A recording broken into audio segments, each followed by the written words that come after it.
Welcome to my channel Unleash Your English, my friend. Let me ask you something. Why do children learn to speak so fast, but adults struggle for years? Maybe you've been learning English for a long time. You understand many words. You read and listen, but when it's time to speak, you freeze. Why? In this video, I will show you a secret. A method to speak English fast, like a child. No stress. No grammar books. Just natural speaking. Comment below. Do you feel shy when speaking English? In this series there are 18 chapters. So stay with me till the end. Because what you will hear today might change how you learn forever. Chapter 1. The Child's Secret. Why they learn faster than you. When I was a child, I did not know how powerful learning could be. I was not trying to learn. I was not thinking about grammar or rules. I was just living, playing, listening, and copying. That is how children learn. They do not say, "I must study English." They hear sounds, and they try to say the same sounds. They see people laugh, cry, smile, and they copy those feelings with words. They are not afraid of mistakes. They are not shy. They speak even when they don't understand everything. And that is why they learn faster than most adults. They are not perfect, but they are brave. I remember watching my little cousin grow up. She was only 3 years old, but she spoke English better than me. I had been studying English in school for 5 years, yet I could not speak like her. She didn't go to school. She didn't know how to read or write, but she watched cartoons. She sang songs. She listened to her parents. She repeated what they said. She played games in English. She was not trying to be perfect. She was just trying to speak. And she did. She spoke with confidence. She made mistakes, but she didn't care. When I saw that, I felt surprised. And I asked myself, how is this possible? At that time, I was shy. I always thought too much. I wanted to say the correct sentence. I wanted the perfect word. If I didn't know the answer, I stayed silent. I was afraid people would laugh. I thought I had to know everything before I spoke.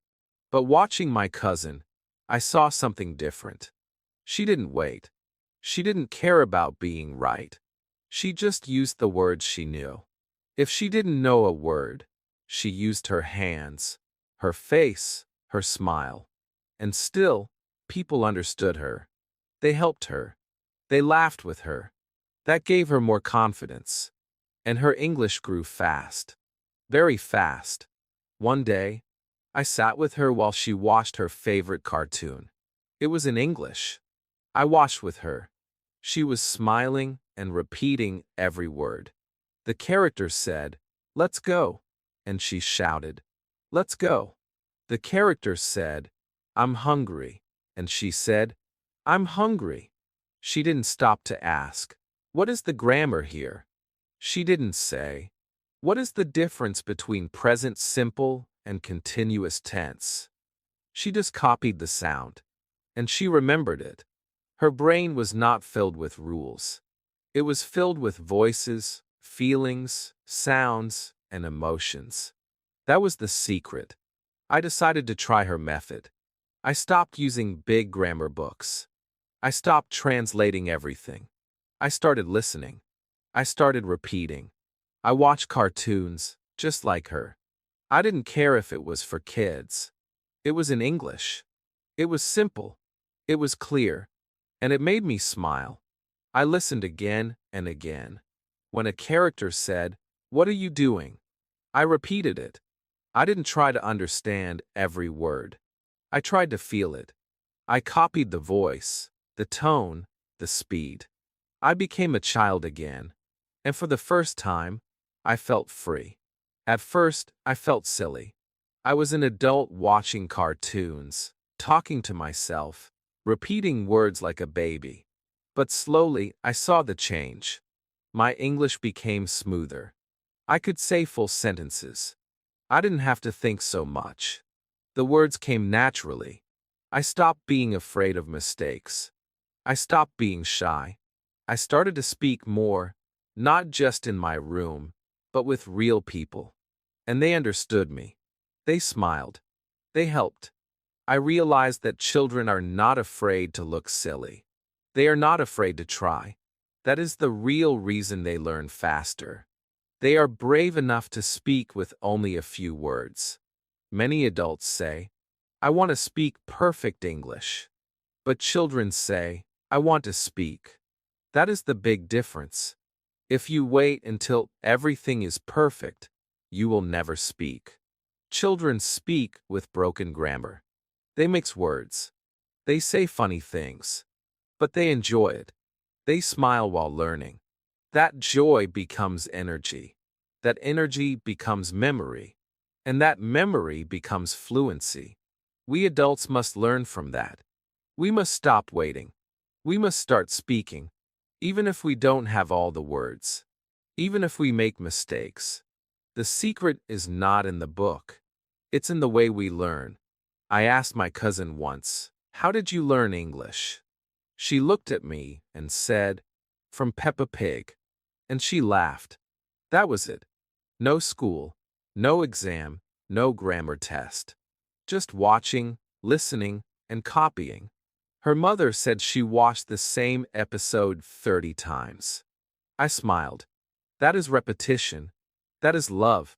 That is how children learn. They don't change methods. They don't search for new apps every day. They stick to one thing, and they enjoy it again and again. Repetition is not boring to them. It's fun. It's safe. It's how their brain grows strong. If you want to speak English like a child, you must do what a child does. Stop thinking so much. Stop asking, is this correct? Start asking, can they understand me? And if the answer is yes, you're already winning. When a child says, me want water, you don't laugh. You understand. You smile. You say, oh, you're thirsty. And slowly, that child learns to say, I want water. It takes time, but it starts with trying. It starts with courage. It starts with speaking before knowing everything. That's the only way. You have a child inside you, a curious, brave, playful child. That child is still alive. That child wants to learn English. That child doesn't care about mistakes. That child wants to say, look, I can talk. And you can. You really can. But you must allow yourself to learn like a child. You must smile when you make a mistake. You must play with words. You must sing, dance, laugh in English. Not because it's homework, but because it feels good. When I finally let go of fear, everything changed. My words flowed. My mouth relaxed. My heart felt light.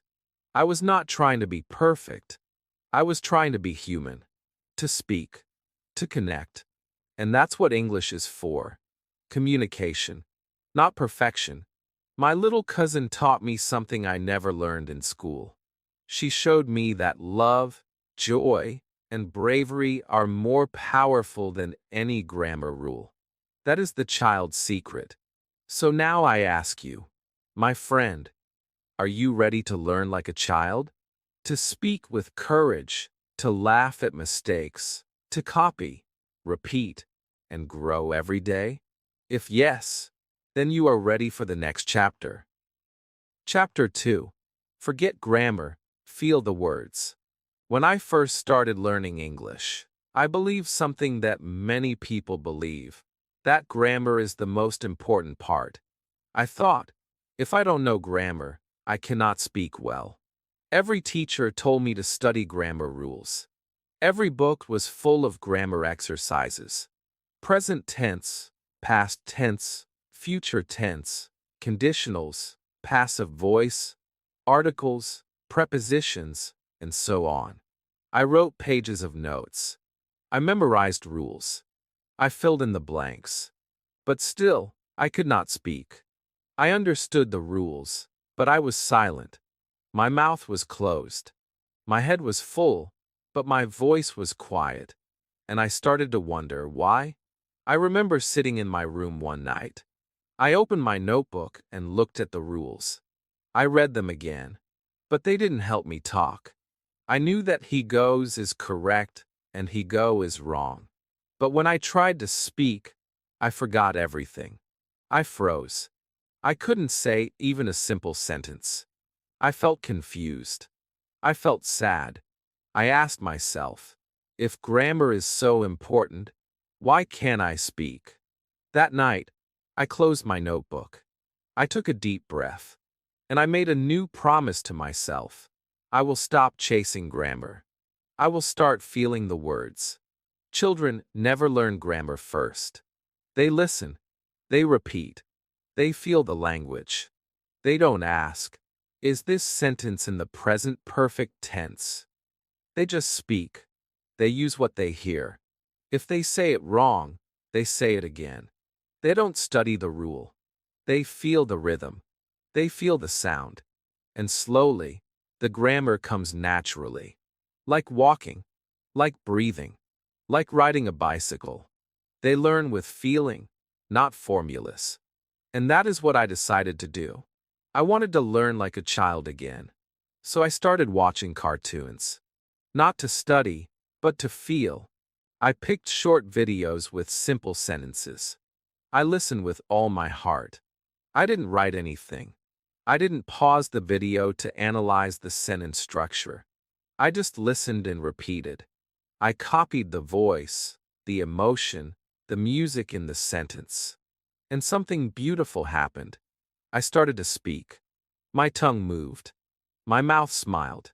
I didn't care if the sentence was perfect. I only cared if it felt natural. It was a new kind of learning. It was light.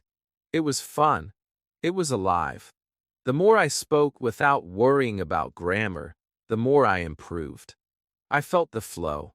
I remembered real sentences, not grammar rules. For example, I didn't think, this is present continuous tense, subject plus to be plus verb ing. No, I just remembered the sentence. I'm going to school. I said it again and again. I said it while walking. I said it while looking in the mirror. I said it to myself. And after many days, my mouth remembered the sentence. My brain didn't need a rule. It needed repetition with feeling. Some people were surprised. They asked me, don't you need grammar to be correct? And I said, yes, but I want grammar to come naturally, like it does for children. Children hear, I want juice many times. They never sit down to learn subject-verb agreement. They don't need to. Their brain learns from real life, not rules. I wanted that same power. And I discovered something amazing. The more I stopped thinking about grammar, the more natural my sentences became. I didn't try to be correct. I tried to be clear. I tried to be real. One day, I spoke to a tourist in my city. He asked for directions. I helped him. I used simple English. No big grammar words. Just clear, short sentences. And he understood. He said, thank you. Your English is very good. I smiled. I didn't say, wait, I forgot to use the past participle. I just spoke from the heart. And that was enough. That moment taught me a lesson. People don't care if your grammar is perfect. They care if they can understand you. Communication is more important than correctness. I also started writing without checking grammar. I wrote about my day. I wake up. I eat breakfast. I go to work. At first, my sentences were very short. But they were real. They were my sentences. And I felt proud. Then I added more. Today is sunny. I feel happy. I want to go outside. It was not perfect, but it was progress. And I started enjoying the process. Writing became a joy, not a test. Sometimes I made mistakes. Yes, I said wrong things.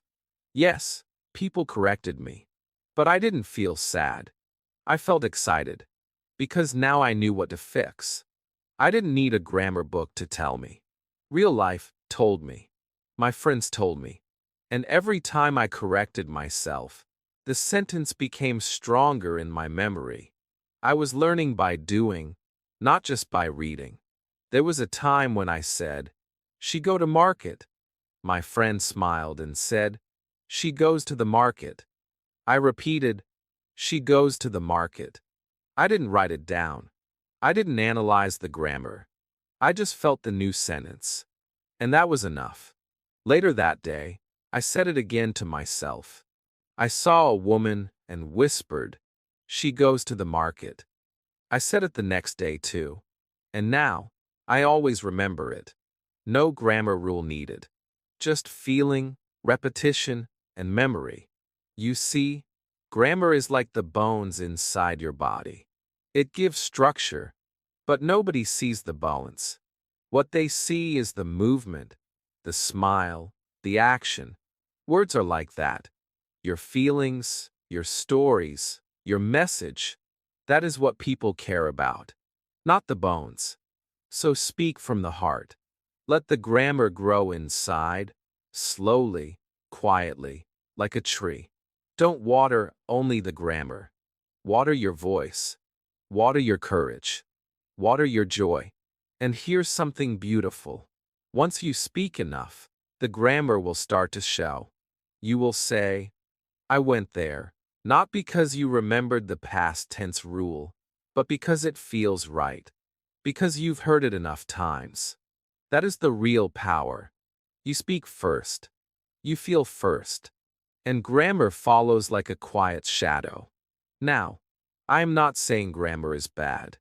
I am saying grammar is not your first step. It is your helper, not your master. If grammar is stopping you from speaking, then put it down for now. Speak anyway. Listen anyway. Copy sentences anyway. And you will grow. Just like a child grows without textbooks, you too can grow with real English.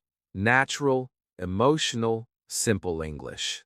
So, my friend, let go of the pressure. Don't ask, "Is this correct grammar?" Ask, "Did I speak today? Did I try? Did I enjoy the words in my mouth?" That is the real question. Speak like a child, with curiosity, with feeling, with freedom. Grammar will join you on the way. But don't wait for it to lead. You must lead. You must speak. You can do this. You already have the power. You speak your native language. You learned it without grammar books. You can do the same with English. Just take one sentence. Feel it.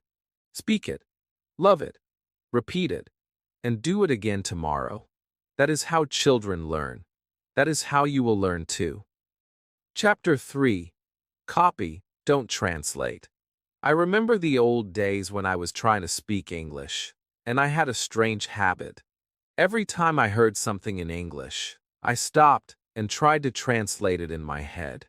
I heard, "How are you?" And I quickly asked myself, "What is the meaning of this in my language?" Then, I found the answer in my own words.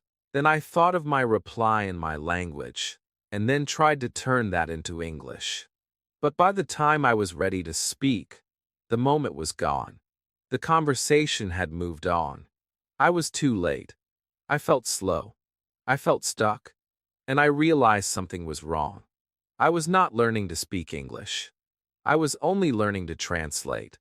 And that is not the same thing. Translating is like walking with heavy shoes. Every step feels slow and painful. You carry your native language on your back and try to use it as a map in a new country. But the roads are different. The signs are different. The sounds are different. It does not work. I wanted to be fast. I wanted to be free. So I needed a new way. And one day, I discovered the secret. It was so simple, but so powerful. The secret was copy. Do not translate. Just copy what you hear. The words, the sound, the feeling. Say them as they are. Like a child. Think about how children learn. They do not translate. They do not say, "What does I want water mean in my language?" They just say it. They copy their parents. They copy cartoons. They copy everything they hear. And they speak. Fast. Free. Natural. They don't worry about the meaning first. They learn by copying sound and later, they understand meaning. That is the opposite of most adult learners. Adults want to understand first, then speak later. But by doing that, they block themselves. They create a wall between the sound and the voice. And that wall is translation. I still remember the first sentence I decided to copy without translating. It was from a cartoon. The character said, "I don't know." That's it. A simple sentence. I don't know. I repeated it just like I heard it. I didn't think, "Oh, this means I do not have the information." I just said it. I don't know. I copied the voice, the tone, the music in the sentence. And I felt something new. I felt free. I didn't think. I just spoke. That was the first time I spoke English without thinking in my language. It was a big moment. After that, I started copying more. I watched short videos. I listened to podcasts. I watched cartoons and funny videos. And every time I heard a sentence I liked, I copied it. Not just the words, but the feeling, the voice, the emotion. I said the sentence 10 times, 20 times, sometimes more. I didn't care if I didn't understand every word. I trusted the process. I believed that understanding would come later. Right now, I only wanted to copy, to speak, to use this sentence like my own. The more I copied, the more I spoke. And something beautiful happened. I stopped translating. My brain started thinking in English. Not perfectly, not completely, but enough. Enough to speak without waiting. Enough to answer without panic. Enough to enjoy a conversation. And I knew this was working because I started speaking without fear. I started using full sentences without thinking about grammar or vocabulary. I just remembered how it sounded. I remembered the rhythm. I remembered the pattern. And I used it. There was a sentence I loved from a movie. "What's going on?" I copied it so many times. I said it while walking. I said it while brushing my teeth. I said it with different voices, happy, angry, surprised. "What's going on?" became my favorite sentence. I didn't study its grammar. I didn't translate it. I just used it. And now, it's part of me. It's mine. That is the power of copying. Sometimes people ask, "Isn't copying bad? Shouldn't we create our own sentences?" And I say, yes, later. But first, you must learn like a baby. Babies copy their parents' words 1,000 times. That's how they build their voice. That's how they grow. You can't run before you walk. You can't create sentences before you learn the rhythm of English. And the rhythm only comes from copying. It's not about being original. It's about being natural. I even made a copy book, a small notebook where I wrote my favorite English sentences. Every day, I added one new sentence. Just one. And I practiced saying it again and again. Sometimes I stood in front of the mirror and said it with different emotions. Sometimes I acted like I was in a movie. Sometimes I whispered it before bed. These were not grammar exercises. They were life exercises. And they worked. One time, I watched an English interview. The speaker said, "That makes sense." I paused the video. I said it. "That makes sense." I said it again. And again. "That makes sense." I didn't translate. I just copied. Later, in a real conversation, my friend said something smart. I smiled and said, "That makes sense." And it felt so natural, so automatic. I didn't plan it. I didn't build the sentence. It just came out. like a river flowing. And my friend said, "Wow, your English is getting so good." I smiled and thought, "Thank you, copy method." Copying doesn't mean you don't think.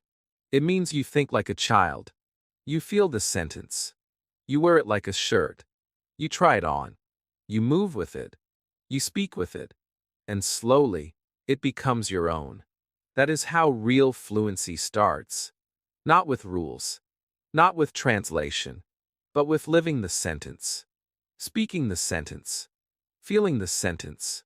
Like it belongs to you. I also used songs to copy. I picked easy English songs with slow words. I sang with them. I paused. I repeated. I copied the singer's voice. It felt like I was playing a game. But in that game, I was learning so much. My pronunciation got better. My fluency got faster. My confidence grew. And the best part? I didn't feel like I was studying. I felt like I was living. If you are still translating everything you hear, stop. You don't need to do that anymore. Start copying. Start repeating. Choose one sentence today and say it 20 times. Copy the voice. Copy the feeling. Don't ask why. Just do it. And tomorrow, choose another sentence. Do this every day, and in 1 month, you will feel the change. You will think less. You will speak more. You will feel proud. My friend, you don't need to speak perfect English. You just need to speak real English. And that real English lives inside sentences. Not grammar books. Not translations. Just copy like a child. And soon, you will speak like one too. Chapter 4. Speak before you understand everything. When I was learning English, I had a big problem. I wanted to understand every word before I opened my mouth. If I heard a sentence and didn't understand one word, I stayed silent. I thought, I cannot speak now. I don't know what this means. I should wait. I should study more first. And so I waited. I waited for the day when I would understand every word. I waited for the day when English would feel easy. But that day never came. Days became weeks. Weeks became months. I was always waiting. And I was not speaking. Then one day, I remembered something simple. I remembered how I learned my first language. I did not understand every word. I was a baby. I was small. I didn't know the meaning of everything my parents said. But still I spoke. I said, "Mama." I said, "Give." I said, "No." I said, "More." I used the words I knew. I made mistakes. But I spoke. A. Indeed, because I spoke, I learned more. My voice became stronger. My mind became faster. I understood more because I spoke more, not the other way around. That memory changed everything for me. I asked myself, why am I waiting to understand everything? Why not start with what I know? So that's what I did. I stopped waiting. I started speaking. Even when I didn't understand the full meaning. Even when I only understood a few words. I used them. I tried. I guessed. I spoke anyway. And it felt like magic. It felt like I was finally free. I remember one moment clearly. I was in a cafe. A tourist walked in and asked the worker something in English. The worker didn't understand. The tourist looked worried. I knew I could help, but I was afraid. What if I don't understand the question? What if I say something wrong? But then I said to myself, just try. Use what you know. So I walked over and said, "Can I help you?" The tourist smiled and asked, "Do you know where the train station is?" I didn't understand the whole sentence, but I heard train station. That was enough. I said, "Yes, go straight." Then right. It was a short answer, not perfect. But it worked. He smiled and said, "Thank you. I helped someone, with only a few words." That moment taught me a big lesson. You don't need to understand everything to speak. You just need to understand something. And then speak with courage. Children do this every day. They hear their parents talk about many things. They don't understand every word, but they use the words they know. They copy. They guess. They try. And slowly, they understand more. This is how they grow. They don't wait. They speak first. When I started doing this, my English improved quickly. I joined an English-speaking group. At first, I understood only 50% of what people were saying, sometimes less. But I listened. I smiled. I said simple things like, "Yes, I agree," or "I like that," or "I don't know." When someone said a long sentence, I picked one word I knew, like school or movie, and replied, "I like school too," or "Yes, I saw that movie." Was it perfect? No. But was it communication? Yes.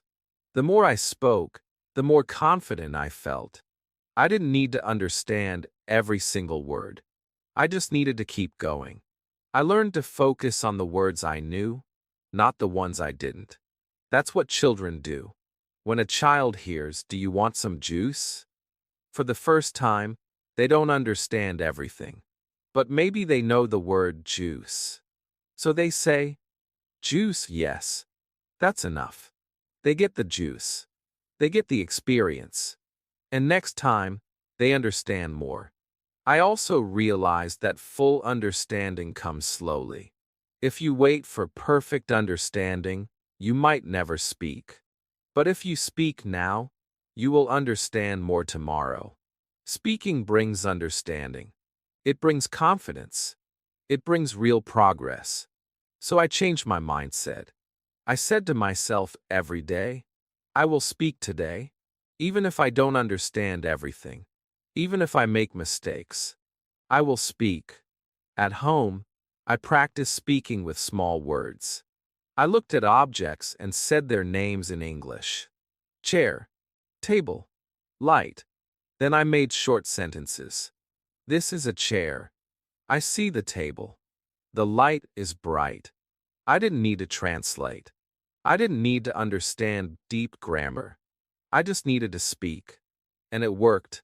My brain started to build new roads, English roads. Not translation roads. Not fear roads. Just English roads made of sound and feeling. Sometimes, I listened to English songs. I didn't understand all the lyrics. But I sang anyway. I repeated the lines I liked. "I'm walking on sunshine." I didn't stop and say, "Wait, what does this mean?" I just sang. I felt the words. And slowly, I began to understand. The meaning became clear after I said the words many times. Not before. The magic is this: speaking leads to meaning, not the other way around. If you are waiting to speak until your English is perfect, you are doing the opposite of what children do. They speak first. They understand later. And they never stop. They speak with hands, with eyes, with smiles, with heart. You can do the same. You don't need a full vocabulary. You don't need to be ready. You are already ready. Start with what you know. Use the small words. Repeat them often. Make small sentences. Use them in real life. Don't worry if you don't understand every word in a movie or a conversation. Focus on what you do understand. Respond with what you know. Guess if you have to. It's okay. Every mistake is a step forward. Every sentence is a seed. If you plant it today, it will grow tomorrow. One day, I watched a video where a teacher said, "Speak before you are ready. Speak before you understand."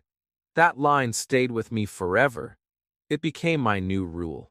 Because it worked. I spoke early. I spoke wrong. But I spoke. And now I speak well. I understand more. I feel confident. Not because I waited, but because I began before I was ready. My friend, you don't have to wait either. You don't have to be perfect. You just have to begin. Start small. Speak today. Don't hide behind grammar books. Don't hide behind fear. Let your voice out. Say what you know, and the rest will come. That is how children do it. And that is how you can do it too. Chapter 5. Make English your toy, not a test. When I was a student, English felt like a hard subject. It felt like a big wall I could never climb. Every time I went to class, I was nervous. I thought I would make a mistake. I thought the teacher would ask me a question and I would say something wrong. I always waited for the test. The grammar test. The spelling test. The speaking test. And every time I sat down to take the test, I was not thinking about learning. I was thinking about fear, about failing, about what I didn't know. And because of that, I could not enjoy English. I could not feel free. But then, something changed. One day, I saw my younger cousin playing with her toys. She had a small doll in one hand and a teddy bear in the other. She made the doll talk. "Hello," she said in a funny voice. Then she moved the teddy bear and said, "Hi, let's play." She was laughing, talking, jumping, singing. I watched her for 10 minutes. She was creating a story, a world. She was speaking English, not because it was a school subject, but because it was part of her play. And suddenly, something clicked in my heart. I thought, she is not scared. She is not trying to be perfect. She is just enjoying. She is using English like a toy. And that thought changed my life. I realized I was doing the opposite. I was treating English like a test. Every time I opened my mouth, I judged myself. Is this right? Is the grammar okay? What if I say it wrong? I was scared, not playful. And that fear was like a heavy weight in my chest. It stopped my voice.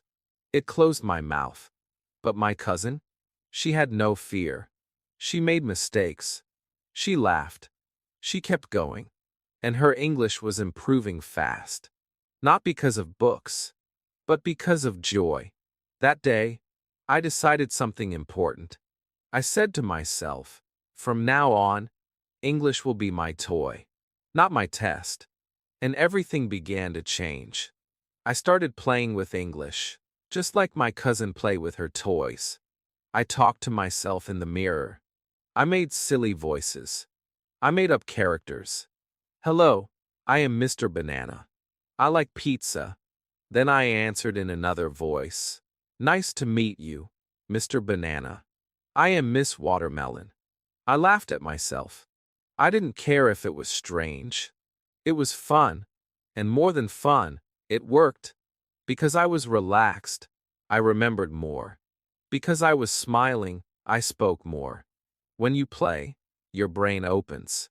Your heart is light. You are not afraid to try. You are not afraid to fail. That is the secret of children. They learn fast because they are always playing. Their toys are tools for learning. Their games are full of language. And they enjoy every moment. If you want to speak English fast, you must do the same. Make English your toy. Talk like a child. Laugh like a child. Repeat like a child. Learn like a child. I started making games with words. I wrote simple words on small cards. Dog, run, blue, fast, jump. I mixed the cards and made crazy sentences. The blue dog jumps fast. The dog runs to pizza. Jump the dog. It was funny. It was weird. But I was speaking. I was moving words in my mind. I was making sentences, even silly ones. And those silly sentences helped me grow. Because I was not scared. Because I was smiling. Then I made another game. I took 3 small objects from my room, a pen, a shoe, and a spoon. I put them on the floor. Then I said something about each object. This pen is my friend. The spoon is very smart.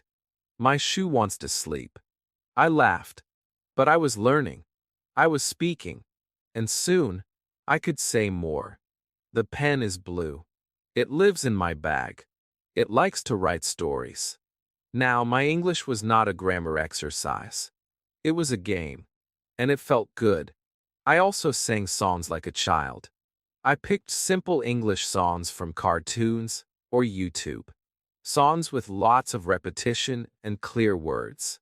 I sang them every day, even in the shower, even while walking. I didn't care who heard me. The words became part of me. Head, shoulders, knees, and toes. If you're happy and you know it, clap your hands. These songs were easy. They were fun. But most of all, they worked. I learned many new words just by singing. I also watched cartoons, not to study, but to enjoy. I didn't sit with a notebook. I sat with popcorn. I laughed with the characters. I repeated their lines. I paused and said the same words. I played with the voices. I copied the silly sounds. It didn't feel like learning. It felt like play. And still, my English was growing. Because learning through joy is real learning. It stays in your heart. Even when I was tired, I played little games. I picked a letter, like B. Then I tried to name 10 words in English that start with B. Ball, banana, book, bed. I smiled every time I remembered a new one. Some days, I made rhymes. Cat, hat, bat, rat. It was like music. My ears enjoyed it. And my mouth learned the rhythm of English. I stopped asking, is this correct? I started asking, is this fun? Because when it's fun, you keep going. When it's fun, you don't give up. When it's fun, your brain becomes your friend. And soon, the language becomes a part of you. Even now, after many years, I still use these games. When I teach others, I tell them, you don't need to study harder. You need to play smarter. Your brain is a child inside. It learns fast when it is happy. So don't wait for a test. Don't wait for a teacher. Pick up a spoon. Make a talk. Say, hello, I am Spoon. Play like a child. And speak like one too. Remember this, my friend. You were born to play. You were born to learn with laughter. You were born with joy. Don't let fear take it away. English is not a prison. It is a playground. So jump, run, fall, get up, speak again, sing again, laugh again. You will not fail. You will fly. All you have to do is play. Chapter 6. Repeat like a baby, but with meaning. When a baby learns to speak, they do something again and again. They don't say a word one time. They say it many times.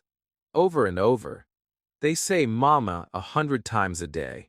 They say no, until it becomes music. They repeat what they hear. They do not get bored. They do not say, I already know this word. No. They repeat because that's how they remember. They repeat because that's how they grow. And that is something adults forget. We learn something once, and then we move on. We want more, more, more, but we forget to repeat. When I realized this, I changed everything. I looked back at my English journey. I had learned many words, but I forgot them quickly. I had studied many grammar rules, but I couldn't use them when I spoke. I understood them in my notebook, but not in my mouth. My problem was not learning. My problem was remembering. And the solution was repetition. Not boring repetition.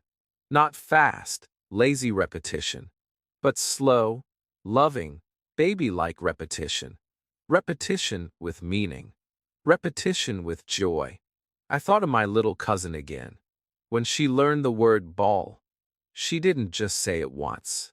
She said it every time she saw it. Ball, she shouted. She picked it up and said ball. She threw it, caught it, hugged it. And every time she spoke, she said ball. And now, that word will never leave her. It is part of her forever. She owns it.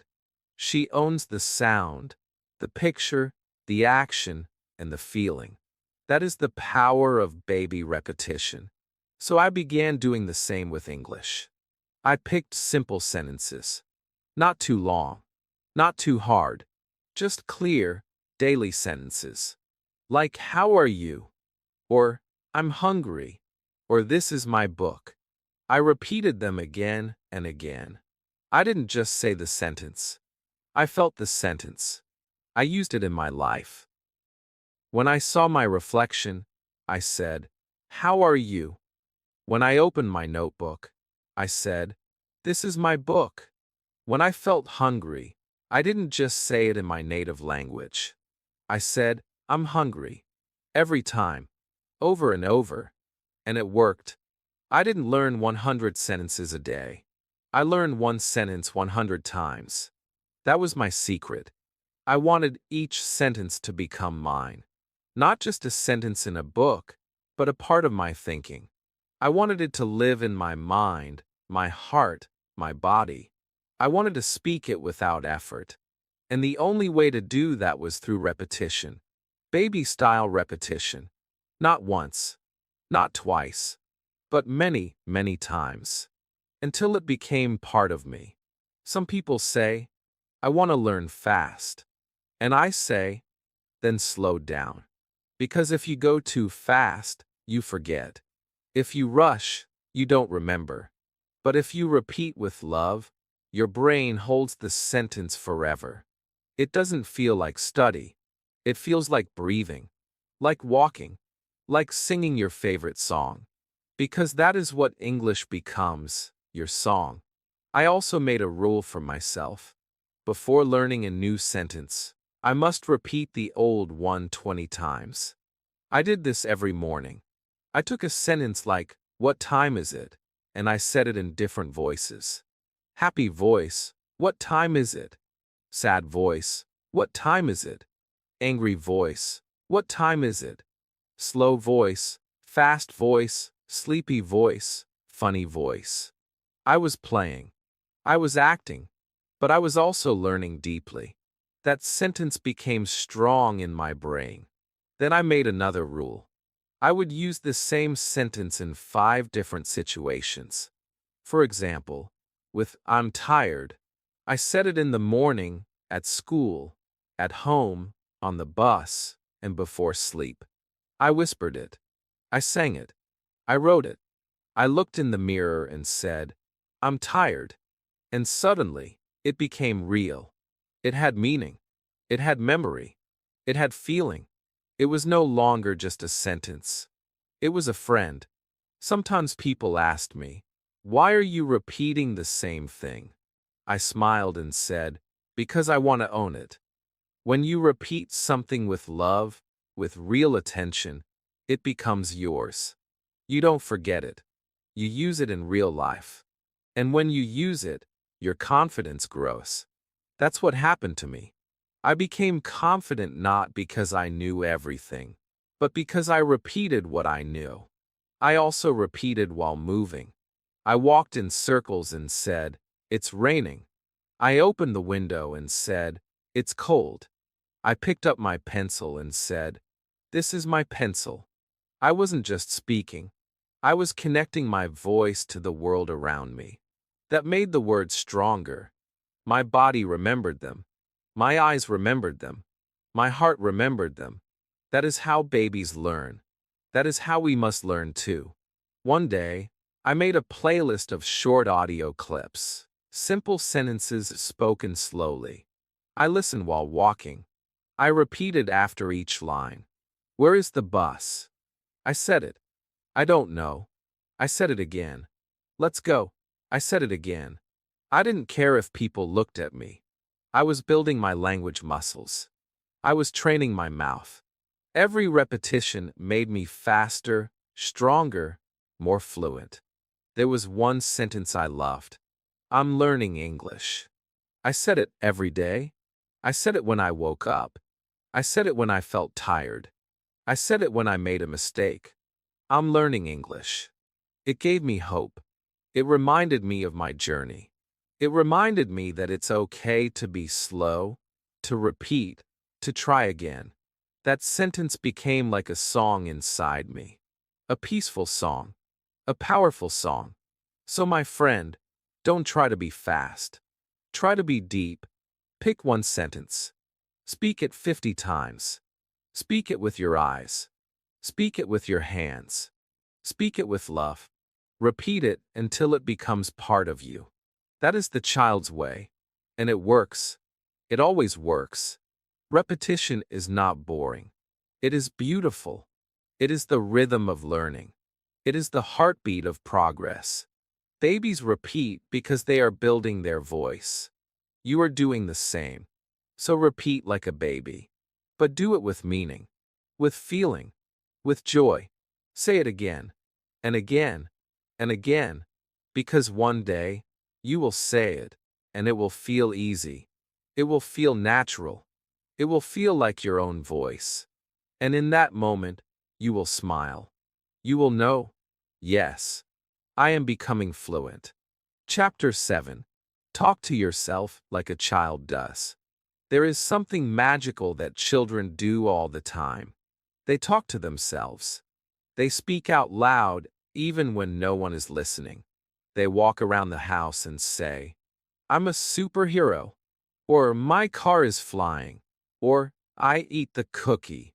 Their little voices fill the air. They laugh. They imagine. They repeat. They create little stories with their toys, their hands, their socks, their pencils. Everything becomes part of their world. And through this play, they speak. Again and again. They don't need a class. They don't need an audience. They just speak. To themselves. For fun. And that is how they learn so fast. I remember one day I watched my cousin play with her toy kitchen. She was alone in her room, but her voice was full of life. Now we make soup, she said. Add carrots. Stir, stir, stir. Then she turned to her teddy bear. Do you like it? She made a small bear voice. Yes, I do. It's yummy. I stood at the door and listened. She was speaking full English sentences. She was practicing conversation. And she was doing it all by herself. No teacher. No partner. Just imagination, repetition, and fun. That moment opened my eyes. I thought, why can't I do that? At first, it felt strange. I was an adult. I thought, will I look silly if I talk to myself in English? But then I remembered something. I already talk to myself in my own language. When I feel angry, I say, why did I do that? When I am tired, I say, I need to rest. When I feel nervous, I whisper, it's going to be okay. These small, quiet sentences are a part of life. So why not do it in English? Why not take that voice inside me and turn it into my daily English teacher? So I began, slowly, in my room, alone. I looked at the mirror and said, good morning. I smiled at myself and said, how are you? Then I laughed. It felt funny at first, but also fun. Then I answered, I'm fine, thank you. And you? I kept going. It's a nice day. I want to go outside. But I have to study. The words were simple, but they were real. I was using English. Not in a test. Not in a class. Just in my real life. And that made it powerful. Every day, I started talking to myself more. When I made tea, I said, I'm making tea. When I sat down, I said, let's start work. When I was bored, I said, I need a break. These were not big, fancy sentences, but they were real. They were natural.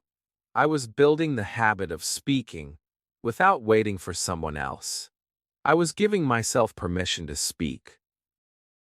And my mouth started to move more easily. My tongue started to trust the sounds. I stopped thinking too much. I just spoke. I also played little games with myself. I picked an object, like my phone, and described it in English. This is my phone. It is black.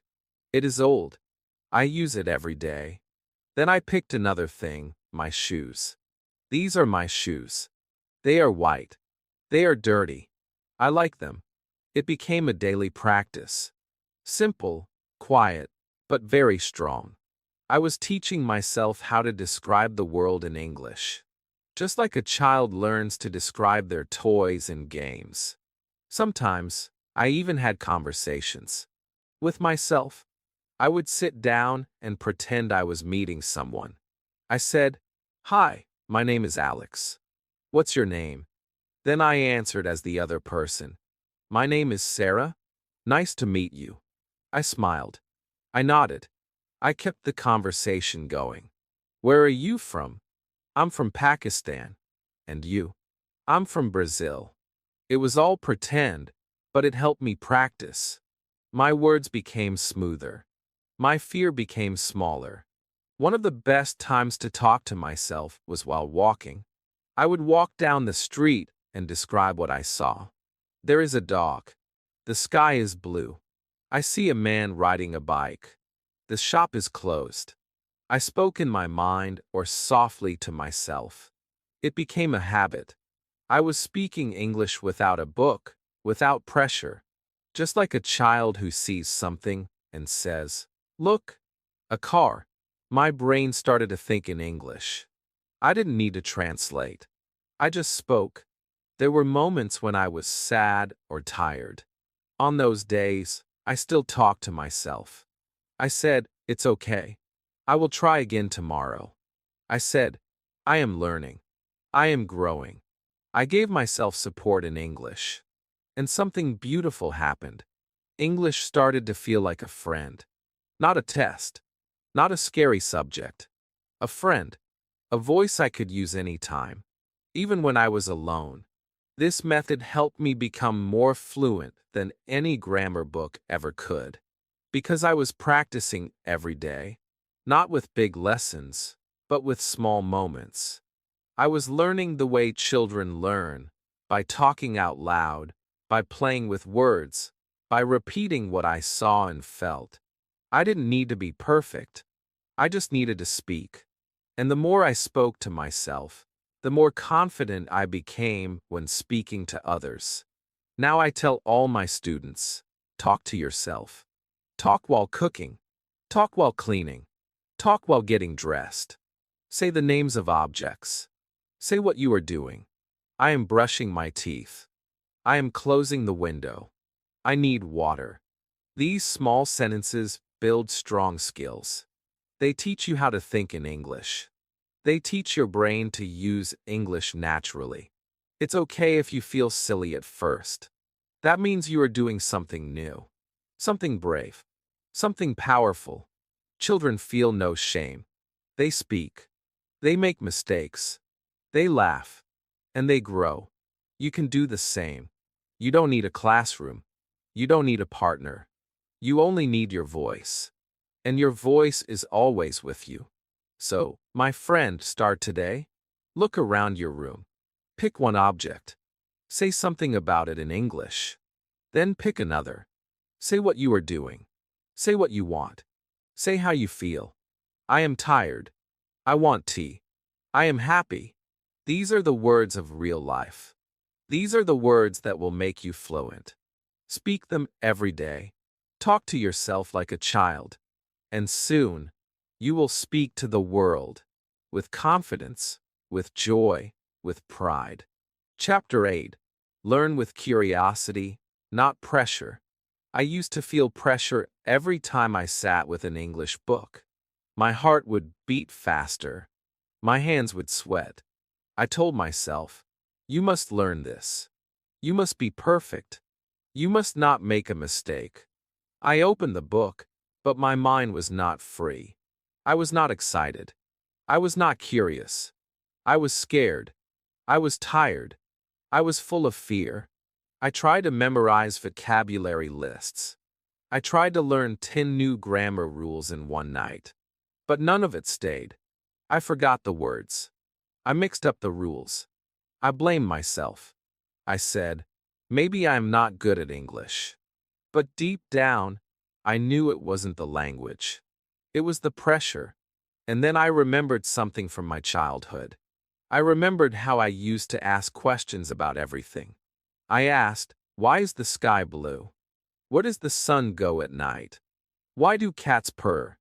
I didn't ask those questions to pass a test. I asked because I truly wanted to know. My mind was open.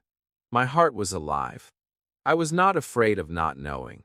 In fact, not knowing made me excited. I loved discovering new things. That is the natural power of curiosity.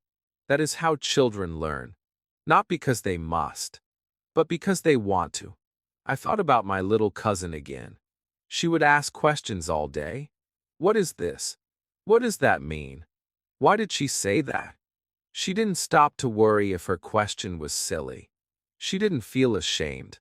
Her eyes were full of wonder. Her brain was hungry for answers. That curiosity pulled her forward. She learned fast because she didn't feel pressure. She felt play. She felt excitement. She felt the joy of learning. That's when I made a new decision. I said to myself, from now on, I will learn with curiosity, not pressure. I closed my heavy grammar books. I stopped counting how many words I had to learn each day. I stopped measuring myself with other people. I returned to the child version of me, the curious me, the one who asks why, the one who loves the small discoveries, the one who finds joy in the journey. I started asking new kinds of questions, not test questions, but real, curious ones. Like, why do English speakers say, I'm on the bus and not in the bus? Or, why is read spelled the same in present and past? These questions didn't make me panic. They made me curious. They made me want to explore. I watched videos. I asked teachers. I looked in simple books. And I enjoyed it. The answers stayed with me because I was interested, not forced. Every time I watched a new video or heard a new word, I didn't rush to memorize. I said, what does that mean? I repeated the word. I played with it. I used it in a silly sentence. I laughed. Elephant. The elephant is in my backpack. It was nonsense, but it helped me remember. I was learning like a child, with play, with questions, with laughter. I didn't feel tired. I felt alive. When you learn with pressure, you say things like, I must remember this word, or I will fail. But when you learn with curiosity, you say, this word is new. How interesting. When you learn with pressure, you think about the test. When you learn with curiosity, you think about the adventure. An adventure is a much better teacher than fear. I also began to explore topics I loved in English. I love animals. So I searched for easy English videos about animals. I listened to short stories about dogs, birds, and dolphins. I learned words like feathers, bark, whistle, hunt, and I didn't even try to memorize. The words stuck because I wanted to know them. I felt like a child at the zoo, wide-eyed, full of questions, and excited for answers. Sometimes I watched a cartoon scene again and again, not because I had to, but because I liked it. I asked myself, why do they use that word? I repeated the sentence out loud. What are you doing? I'm just looking. Let's go. These lines were simple, but full of energy. I wasn't thinking about grammar. I was thinking about how the characters felt. I was learning with my heart, not just my head. I also started collecting words like treasures. If I heard a word I liked, I wrote it in a small notebook. Not 50 words, just 1 or 2 each day. I didn't write the definition. I wrote a funny sentence. Something personal. Something real. Like, today I feel sleepy. I love the word sleepy. And later I added a drawing. A picture of me yawning. That made the word mine. It made it emotional. and emotional words stay forever. My English started to grow again. Not because I worked harder, but because I enjoyed it more. When I made mistakes, I didn't say, "Oh no, I'm so bad." I said, "Interesting. I wonder why that happened." I turned my mistake into a question. I turned confusion into curiosity. And that made me fearless. I was no longer afraid of learning. I was excited by it. One day, I was speaking with a tourist at a park. We were talking about trees. I used a word I had learned from a story, leaves. I said, "Look at the yellow leaves. They are falling like rain." He smiled and said, "That's a beautiful sentence." And I smiled too. I didn't learn that sentence from a grammar book. I learned it because I was curious about the season, about autumn, about colors. And that curiosity became a sentence. That sentence became a memory. That memory became confidence. Now I know the truth. Learning is not a race. It is not a punishment. It is a journey. It is a garden. And curiosity is the water. If you pour water of curiosity on your learning, everything grows. Slowly, strongly, naturally. So, my dear friend, I want to tell you something important. You don't need pressure to learn. You don't need fear. You need wonder. You need joy. You need to fall in love with small words. Small sentences, small questions. Ask like a child. Think like a child. Smile like a child. Don't say, "I have to learn English." Say, "I want to explore English." Say, "This is fun." Say, "This is interesting." Say, "This is mine." The moment you change your feeling, your learning will change too. English will not feel like a heavy bag. It will feel like a balloon in your hand. Light, fun, full of adventure. So let go of the pressure. Pick up your curiosity and start learning like a child with a smile in your heart. Chapter 9. Make simple mistakes like a winner. I remember the first time I made a mistake while speaking English in public. I was at a shop. I wanted to ask for a bottle of water. I looked at the man behind the counter and said, "I want water bottle." He looked confused. I said it again, "Water bottle, please." He gave me a soda, not water. I felt my face turn red. I smiled politely, took the soda, and walked away. My heart was beating fast. I felt ashamed. I wanted to disappear. I said to myself, "Why can't I speak correctly? Why did I say it wrong?" That mistake stayed in my mind for many days. But now, when I think about it, I smile. Because that mistake was one of the most important steps in my journey. That mistake was my teacher. You see, children make mistakes all the time. They say, "I goed there," instead of "I went there." They say, "She eated my cookie," instead of "she ate it." But do they stop speaking? No. Do they cry and say, "I'm not smart enough"? No. They just laugh and try again. Their parents correct them gently. Their friends repeat the right sentence. And they learn, not from books, from life, from trying, from doing, from getting it wrong again and again. That's how winners learn, by making simple mistakes and moving forward. When I realized this, my whole attitude changed. I stopped being afraid of mistakes. I started making them on purpose. Yes, on purpose. I spoke more. I wrote more. I made videos of myself speaking. I didn't try to sound perfect. I tried to sound alive. And when I said something wrong, I didn't hide. I said, "Oops, that was a mistake." Then I laughed. Then I said it again, the right way. And just like that, the fear started to leave me. There is a kind of power in making mistakes. A secret power. Every time you make a mistake and don't quit, your confidence grows. Every time you say the wrong word and keep going, your brain becomes stronger. Every time you hear someone correct you kindly, you learn twice as fast. Mistakes are not the enemy. Silence is the enemy. Not trying is the enemy.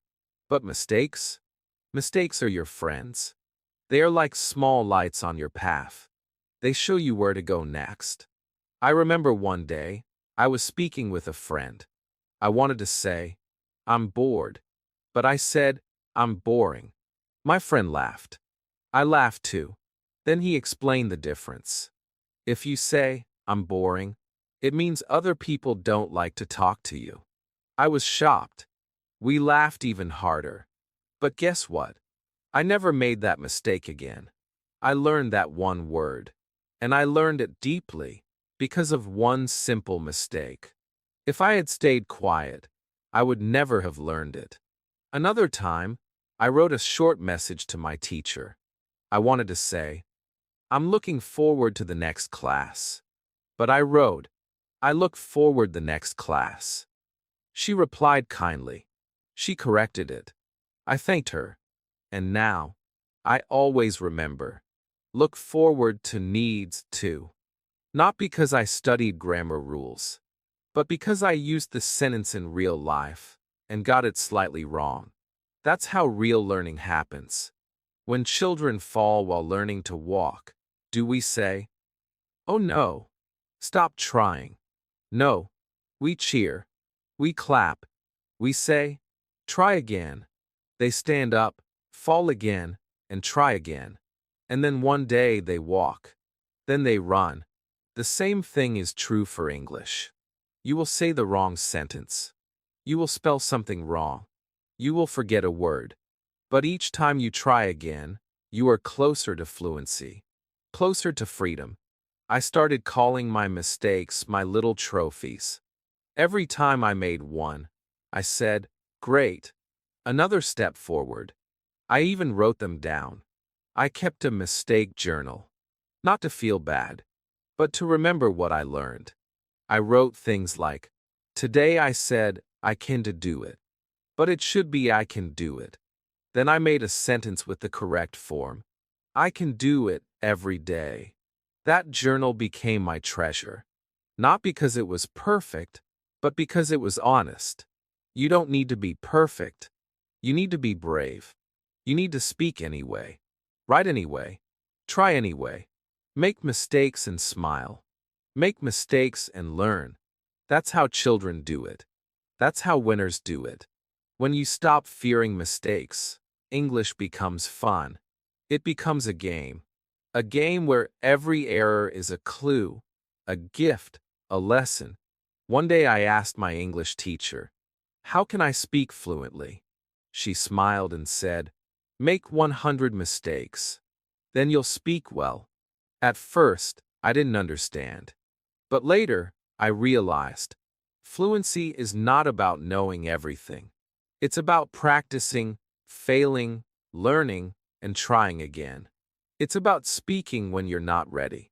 It's about using the language, not waiting to be perfect. So now, I challenge myself, and I challenge you. Make simple mistakes every day. Speak without fear. Write without shame. Use new words, even if you're not sure. Start sentences, even if you forget how to finish them. Let your mouth be faster than your brain. Let your heart be louder than your fear. Because fluency is not born in perfection. It is born in the courage to speak again and again. And always remember, the people who laugh at your mistakes are not your real friends.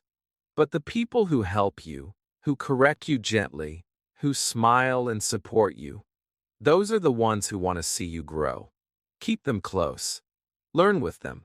Learn with love. You don't need to hide your mistakes. Wear them with pride. They are your proof that you are trying. They are your story. They are your strength. Even native speakers make mistakes.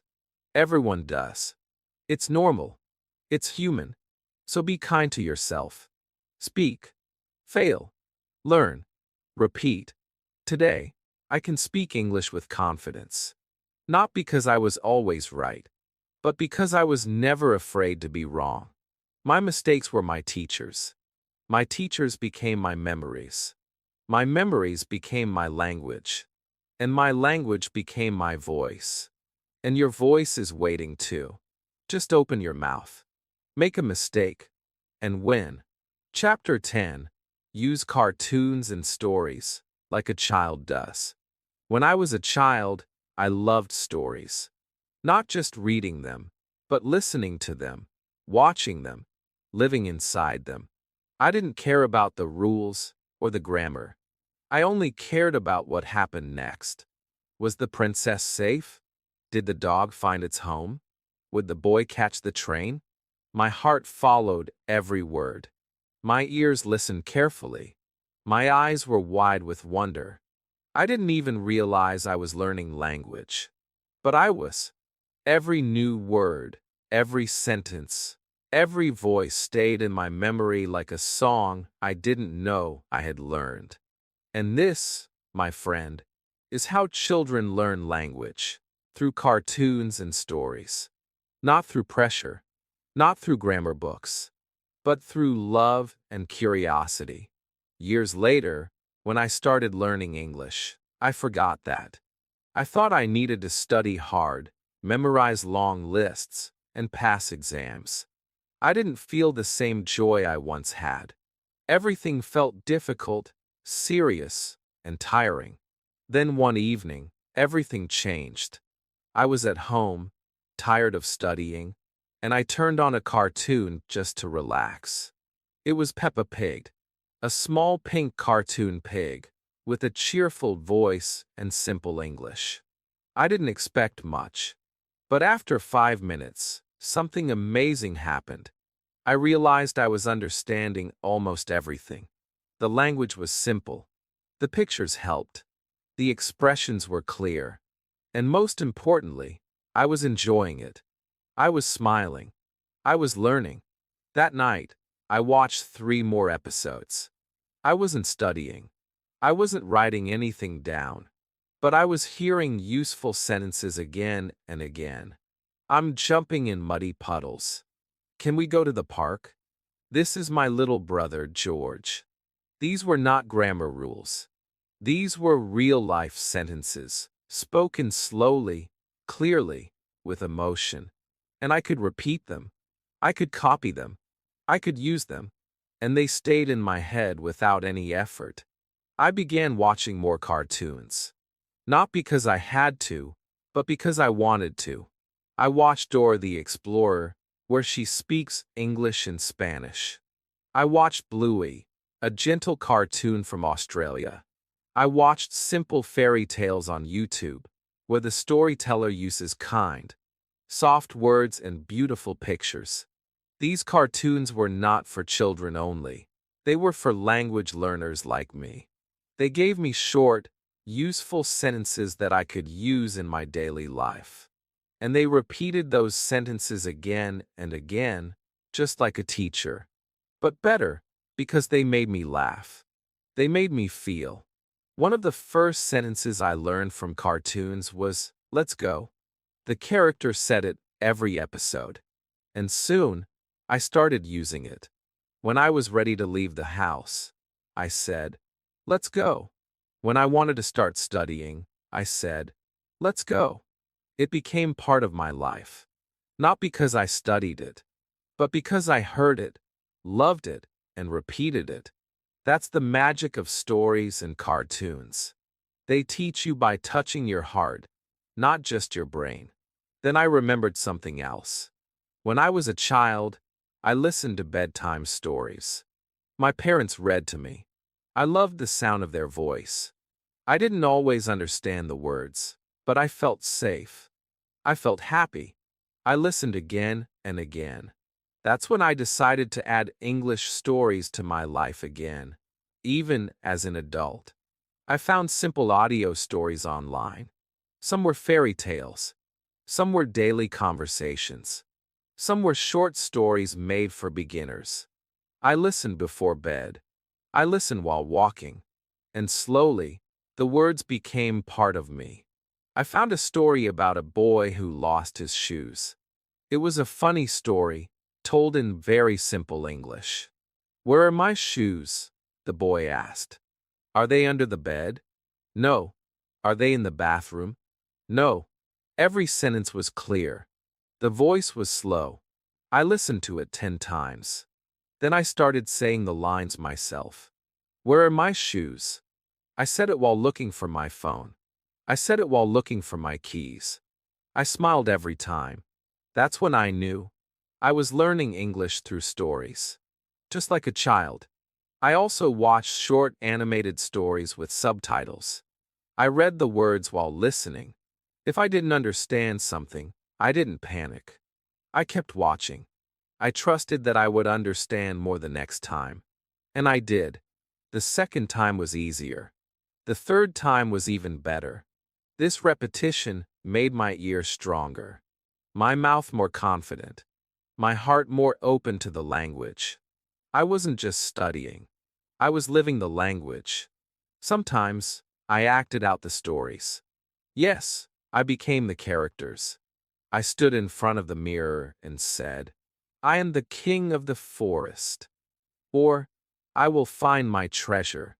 I changed my voice. I moved my hands. I smiled. I played. I became a child again. And I started to speak English more naturally, with emotion, with rhythm, with power. I wasn't shy. I wasn't scared. Because when you play with language, it becomes your friend. Cartoons and stories also taught me something deeper: feelings. In textbooks, you learn words like angry, happy, or sad. But in cartoons, you see the faces. You hear the voices. You feel the feeling. When a character says, "I'm so excited," you understand not just the meaning, but the emotion. That helps you speak with feeling too. You don't just say the words. You feel them. And when you feel them, people listen. I always tell my friends, if you want to learn English like a child, use what children use. Watch cartoons. Listen to stories. Repeat the lines. Copy the voices. Smile. Laugh. Cry. Imagine. Don't just learn English. Live in English. Because language is not a subject. It's a world. And that world opens its arms to you when you walk in with wonder. Now, when I speak English, I feel like I'm telling a story. I don't worry about being perfect. I think of all the characters I've listened to, all the stories I've heard, all the lines I've repeated. They are my teachers, my helpers, my friends, and they will be yours too, if you let them. So my dear friend, if you are tired of heavy books, if you feel lost in grammar, close the book for a moment. Open a cartoon. Play a story. Let your heart listen. Let your mind rest. Let your voice play. That's how children learn. And that's how you will learn too. Not through fear, but through story. Chapter 11. One word. Many sentences, just like a child learns. When a child learns a new word, they don't use it just once. They use it again and again in many different ways. If a child learns the word ball, they don't say it one time and move on. They say, "This is my ball. I want the ball. The ball is red. Throw the ball. Catch the ball. I lost my ball." They play with the word like it's a toy. They use it in every situation they can. They test it. They stretch it. They live with it. And because they use one word in many sentences, they never forget it. It becomes a part of them. They don't just know the word. They own it. That's something I wish I had understood earlier in my English journey. For a long time, I tried to learn too many words too quickly. I made long lists, 10 new words every day. But after a few days, I forgot most of them. I didn't use them. I didn't touch them. They stayed on the paper, not in my mouth. I was collecting words, not using them. And because of that, I was always starting over, always forgetting, always feeling like I was behind. I had a full notebook, but an empty voice. Then I remembered how children learn. I remembered my little cousin when she learned the word cat. That word became her favorite. Every time she saw a cat, she shouted, "Cat!" She said, "The cat is sleeping. The cat is eating. I like the cat." She even pointed to a tiger in a book and said, "Big cat." She used that one word in so many ways, and I saw how strong it became in her memory. That was her superpower. One word, many sentences. So I decided to try the same thing. I picked one simple word. Book. I said, "This is a book." Then I added more. "I like this book. This book is mine. The book is on the table. I read this book every night. Give me that book, please." I made 10 sentences with just one word, and I repeated them out loud. I acted them. I used different voices. I pointed to a real book while speaking. It was fun. It felt like play, but it was also real learning. That one word became my best friend for a whole day. I used it while talking to myself, while writing in my journal, even while brushing my teeth. And because I used it in many different ways, I didn't forget it. I didn't need to study it again the next day. It was already inside me. That's when I discovered the power of deep learning, not wide learning, not more and more words, but fewer words used more deeply, more often, in real life. I started doing this every day. One word, many sentences. For example, I picked the word pen. I said, "This is my pen. The pen is black. I write with a pen. I lost my pen. Can I borrow your pen?" Then I acted it. I held my pen in my hand. I pointed at it. I touched it. I smiled at it. I became a child again, learning not from memory, but from action, from feeling, from using. Sometimes I did this while walking. I looked around and picked something I saw. A car, a tree, a cup, a bird. Then I made sentences with that word. The tree is tall. I like this tree. This tree has green leaves. I sit near the tree. Every word became a new friend. And the more sentences I made, the more confident I felt. I wasn't just learning vocabulary. I was learning to speak. I also started writing short paragraphs using my word of the day. For example, I picked the word apple. I wrote, "I have an apple.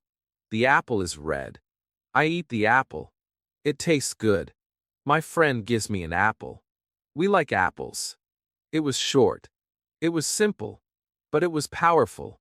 I was building my English one word at a time, one small step, one strong brick, one real sentence. This method helped me speak without thinking too much. When I wanted to say something, I didn't have to search for the word. It was already in my mouth. It was already trained, because I had used it many times, in many ways, in many feelings. That's what children do. And that's what makes them fluent so fast. One of my favorite words to play with was want. I made so many sentences. I want tea. I want to sleep. I want to learn English. Do you want to come with me? What do you want? That small word became my bridge to so many conversations. I didn't need fancy vocabulary. I just needed to use simple words in many different ways. When I started teaching others, I shared this method. I told them, don't learn 20 words in one day. Learn one word in 20 ways. Touch the word. Use it. Speak it. Play with it. That's how a child learns. And that's how you should learn too. Because fluency is not about knowing many words. It's about knowing how to use the words you have, again and again. Even now, I do this with new words. If I learn rain, I say, it is raining. I like rain. The rain is heavy. I hear the rain. Look at the rain. I connect the word to my life. I connect it to the sky. to the window, to my memories. And it stays. It becomes part of my story. So if you feel stuck in your English, stop chasing more. Start using what you already know. Take one word. Make many sentences. Use your room. Use your voice. Use your smile. Speak like a child. Learn like a child. And you will grow like one. You don't need a dictionary full of words. You need a mouth full of sentences. Sentences that are simple. Sentences that are real. Sentences that come from your daily life. From your kitchen. From your bedroom. From your walk to school. That's where English lives. That's where fluency grows. So today, pick one word. Any word. Say it in 5 sentences. Then say it in 5 more. Then write a short story with it. Act it. Feel it. Love it. Let it become part of your English soul. That is how you will grow. One word. Many sentences. Just like a child. Chapter 12. Daily routine words are gold. Every morning, you wake up. You open your eyes. You stretch your arms. Maybe you yawn. Maybe you look out the window. And your day begins. You brush your teeth. You drink water. You eat breakfast. You get dressed. You do these things every day, over and over. They are part of your life. They are simple. They are quiet. But they are gold, because they give you the most powerful words for speaking English naturally. Not big, difficult words, but small words. Real words. Words you use every morning, every afternoon, every night. And those words, the words of your daily routine, are the foundation of real fluency. Children don't start by learning big academic words. They don't begin with business English or long grammar lessons. They begin with life, with things they touch, see, hear, do, eat, sleep, play, brush, come, go, open, close, give, take. These are the words that live in their hands, in their mouths, in their little stories. They say things like, I want juice. I don't like this. It's hot. I'm sleepy. Let's go. These short, clear sentences come from real life, and they use them many times a day. That is why children learn fast. Not because they are smarter, but because they use daily words every day. I didn't understand this in the beginning. I thought I had to learn difficult vocabulary to sound smart. I studied words like responsibility, environment, technology, globalization. But when someone asked me, "Did you eat lunch?" I didn't know how to answer. I could explain climate change, but I couldn't say, "I'm hungry." That's when I realized I had skipped the gold. I had skipped the words that build the real voice, the daily voice, the human voice. So I started over. I picked one day, a normal day, and I wrote down everything I did. In English. From morning to night. I wake up. I make my bed. I go to the bathroom. I brush my teeth. I wash my face. I drink water. I check my phone. It felt strange at first. The sentences were so short. So simple. But they were real. They were mine. They belonged to me. I used them every day, and that made them strong. Every morning, I practiced these sentences. I walked around my room and said what I was doing. I am opening the window. I am folding the blanket. I am putting on my shirt. The more I did this, the more natural it felt. I didn't have to translate. I didn't have to think. The sentences came to me like breath, like music, like a quiet song that played in the background of my life. I did the same thing in the evening. I said, I am washing the dishes. I am watching a video. I am turning off the light.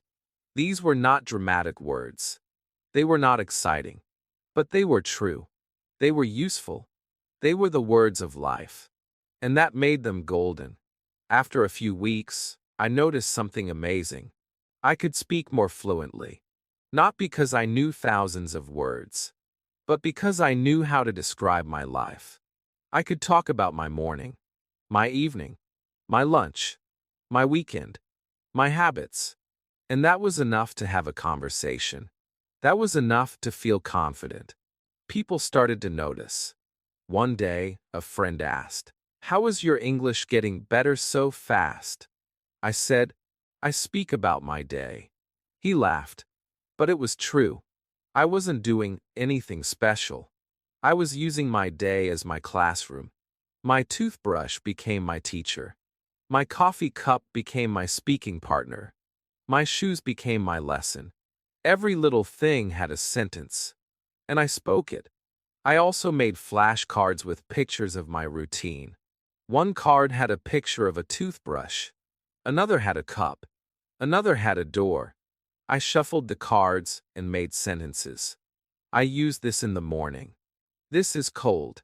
I close this at night.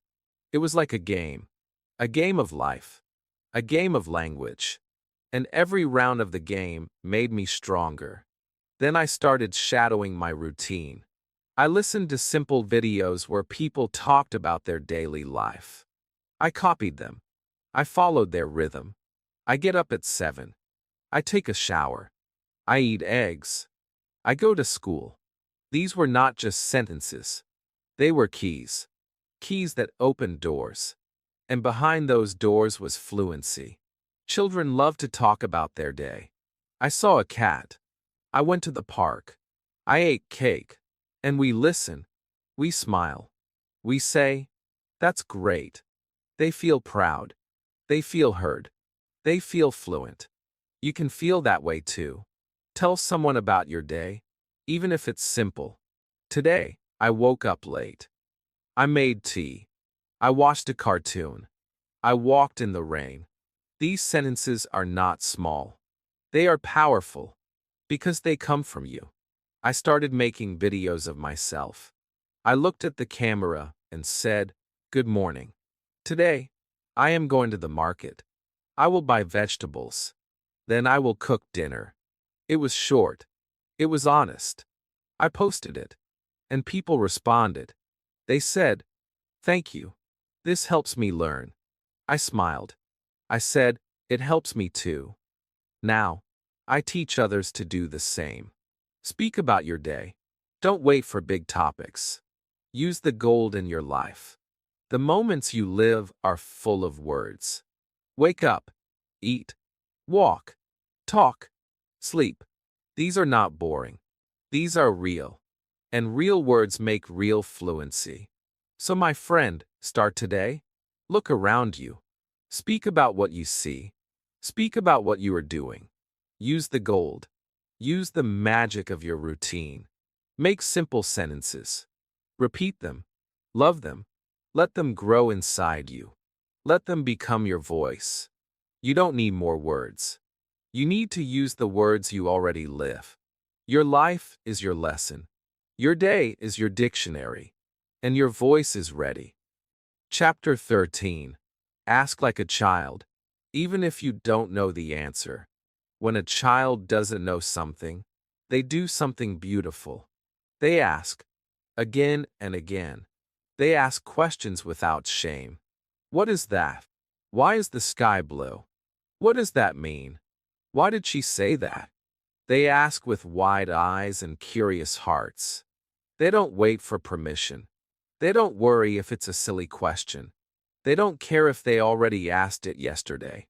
They are not afraid of not knowing. They are excited by not knowing. To them, every question is a doorway to more understanding, more speaking, more connection. And that is what makes children powerful learners. They ask even when they don't know. But many adult learners do the opposite. We feel embarrassed when we don't know.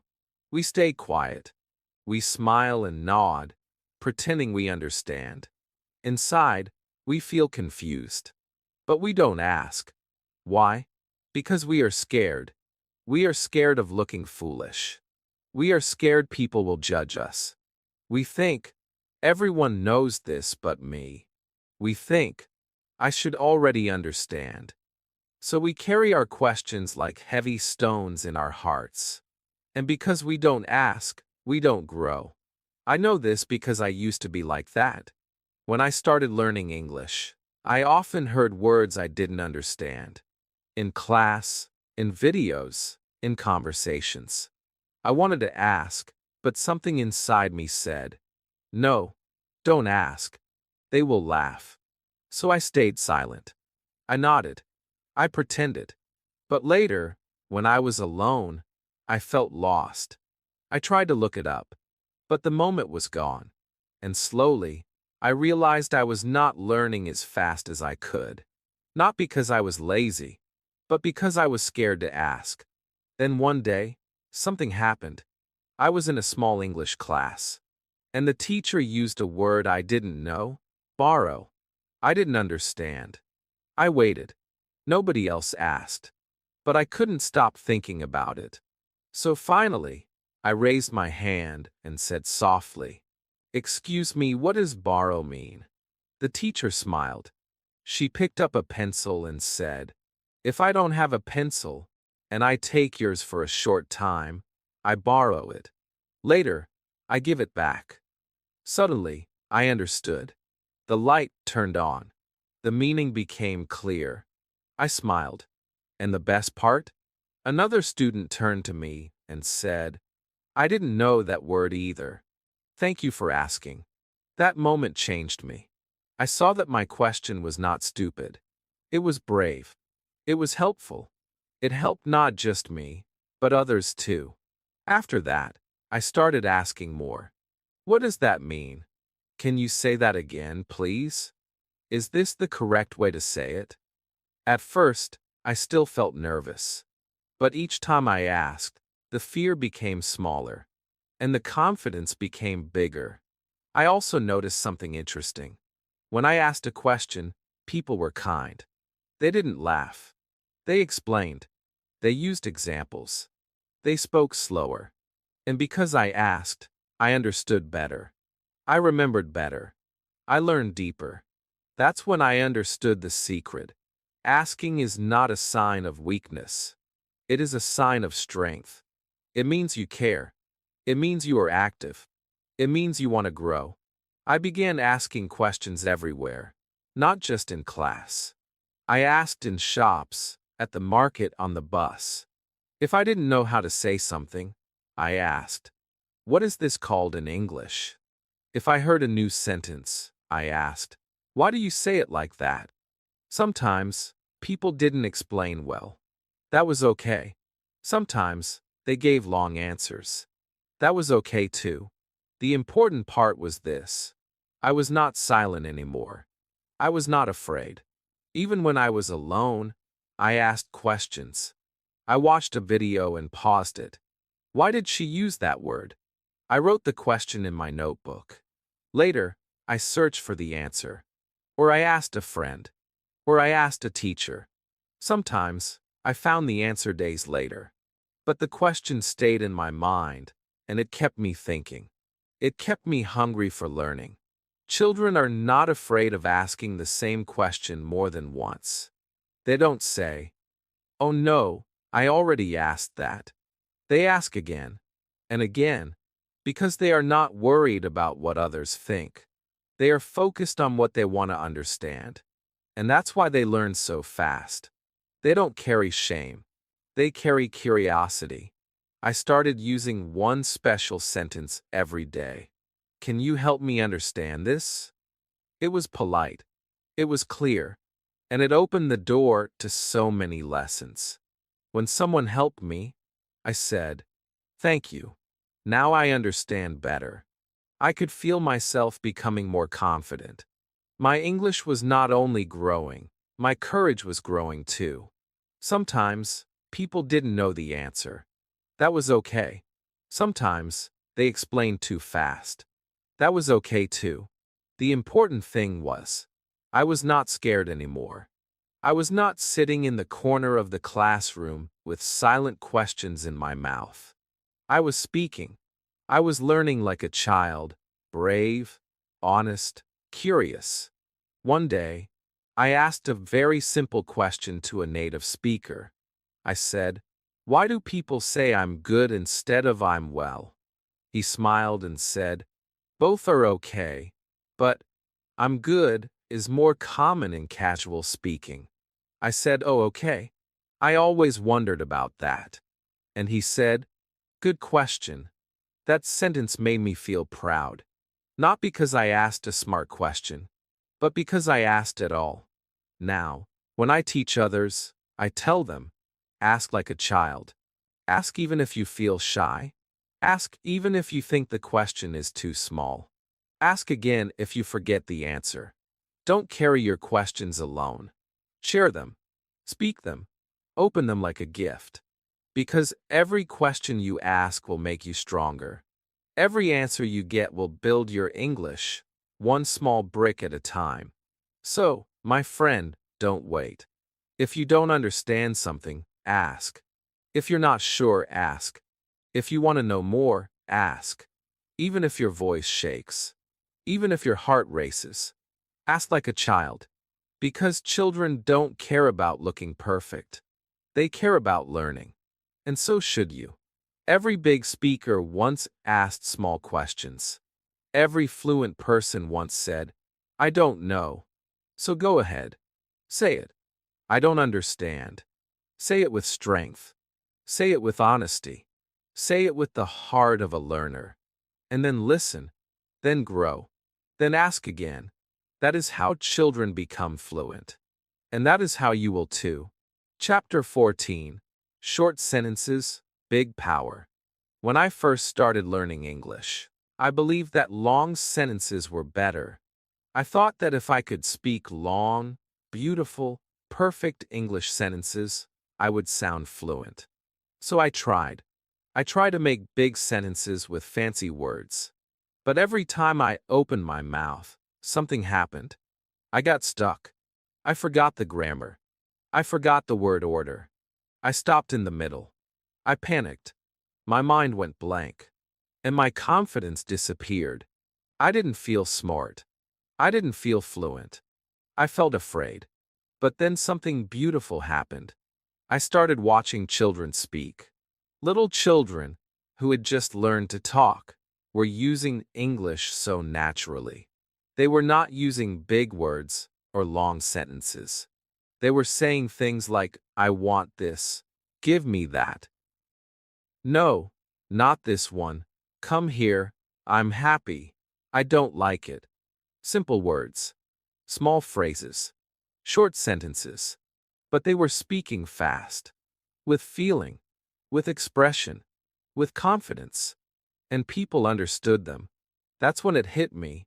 Short sentences are not weak. They are strong. Very strong. They are the building blocks of real fluency. You don't need to say everything in one long sentence. You can say it in many short sentences.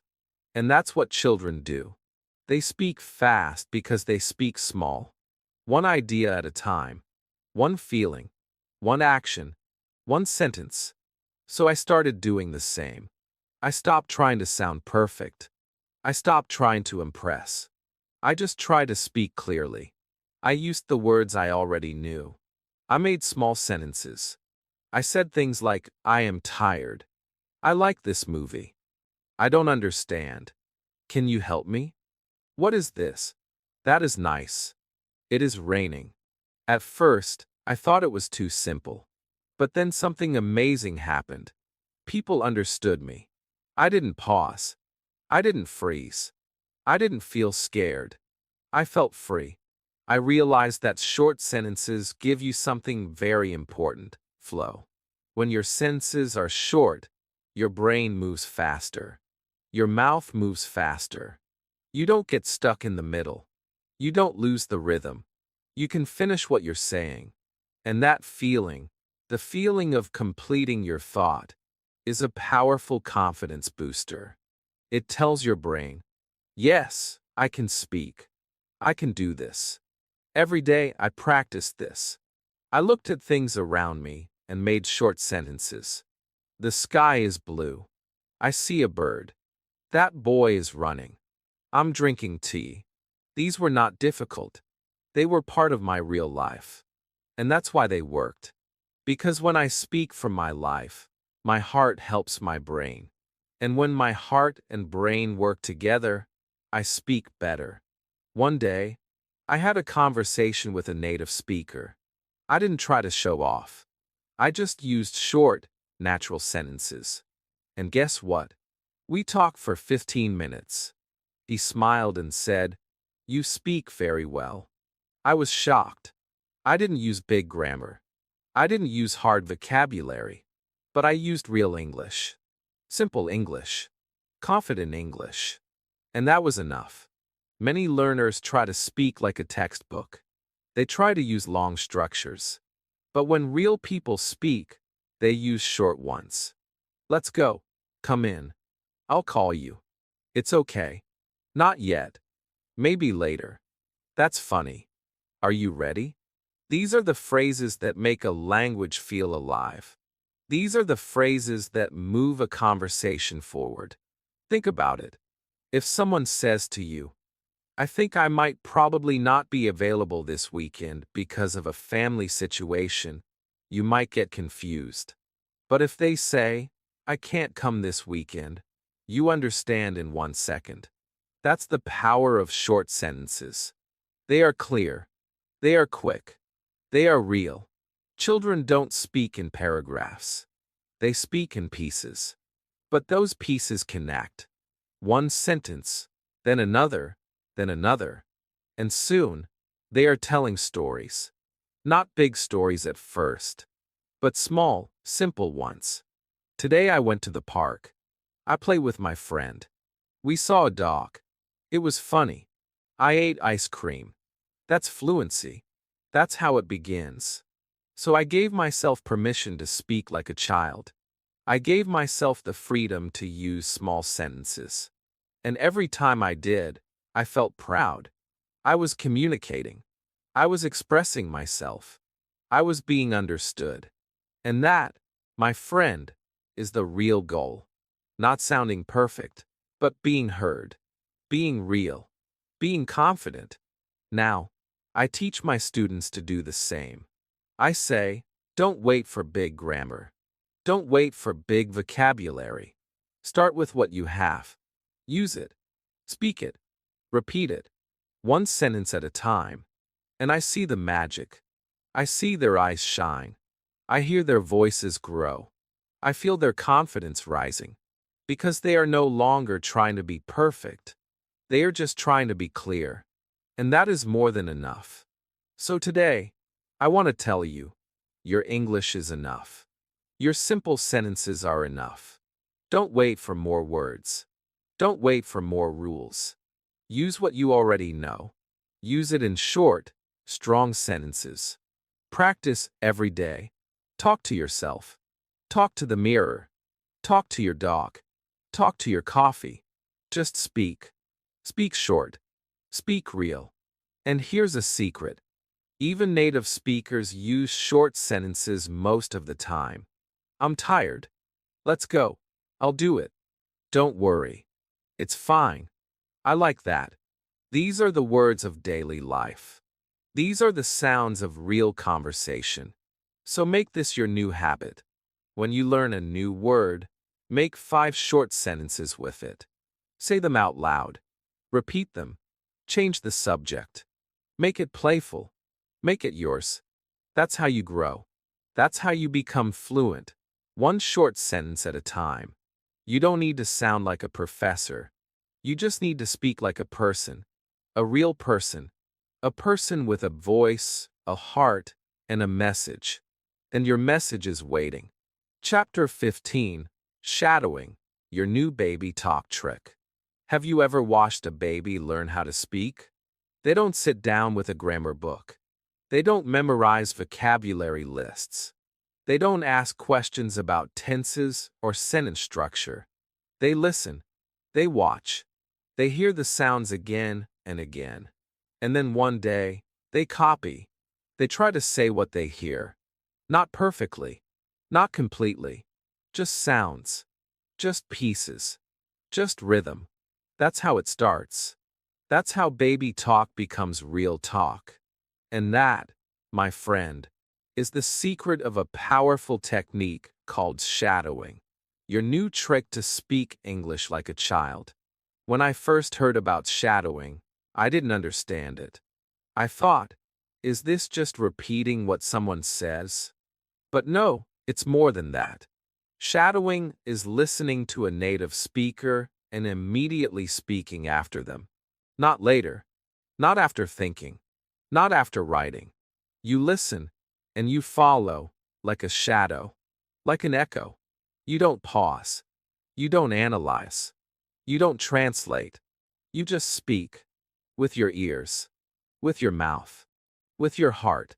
It's like singing along with a song, but the song is a conversation, and the singer is your invisible teacher. At first, I was shy. I felt strange copying someone word for word. I was scared I would sound silly. But then I remembered how babies do it. They're not scared. They're not shy. They don't care how they sound. They just copy. They just try. And that's why they improve so fast. So I said to myself, forget being perfect. Be like a baby. Be brave. Copy with joy. And I started. I picked a simple English video. Something with a slow speaker, clear voice, and easy words. I played one sentence. Hi, how are you? I repeated it. Not later. Not after thinking. Immediately. I shadowed it. Hi, how are you? Then the next sentence. I'm doing well. Thank you. I said it right after the speaker. I'm doing well. Thank you. And suddenly, something happened. I didn't feel like I was studying. I felt like I was speaking. For real. Shadowing trains your mouth. It teaches your tongue how to move. It teaches your brain how to follow. It teaches your voice how to sound natural.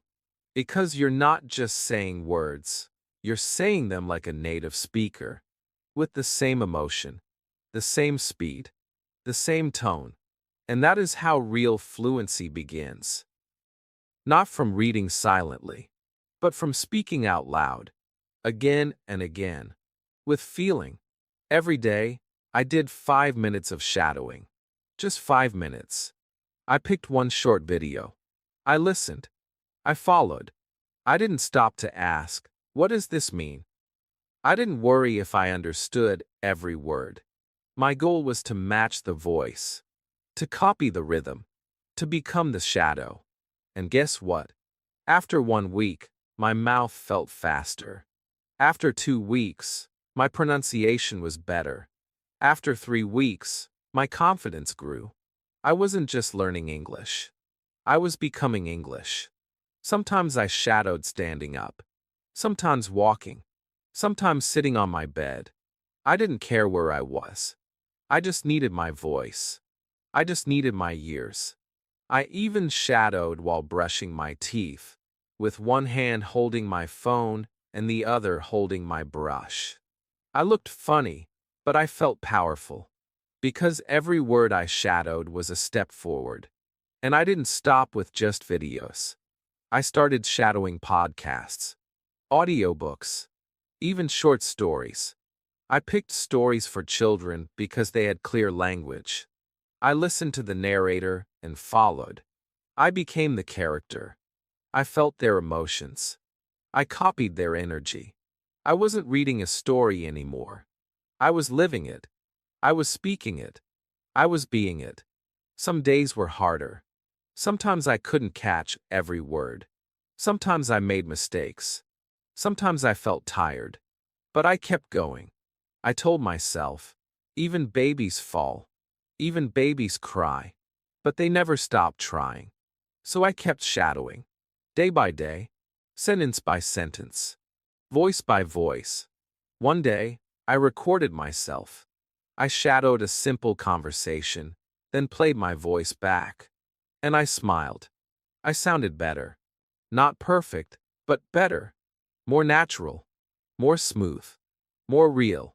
That recording gave me the proof I needed. Shadowing was working. Then something beautiful happened. In a real conversation, someone said, "How's it going?"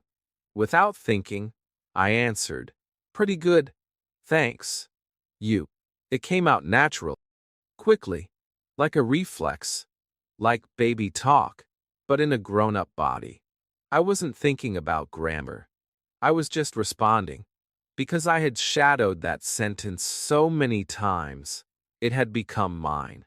Now, I tell every English learner I meet, shadowing is magic. It's simple. It's free. It's powerful. You don't need a teacher. You don't need a school. You just need a voice to follow and the courage to copy. Don't worry about mistakes. Don't worry if you don't understand every word. Just copy. Like a baby.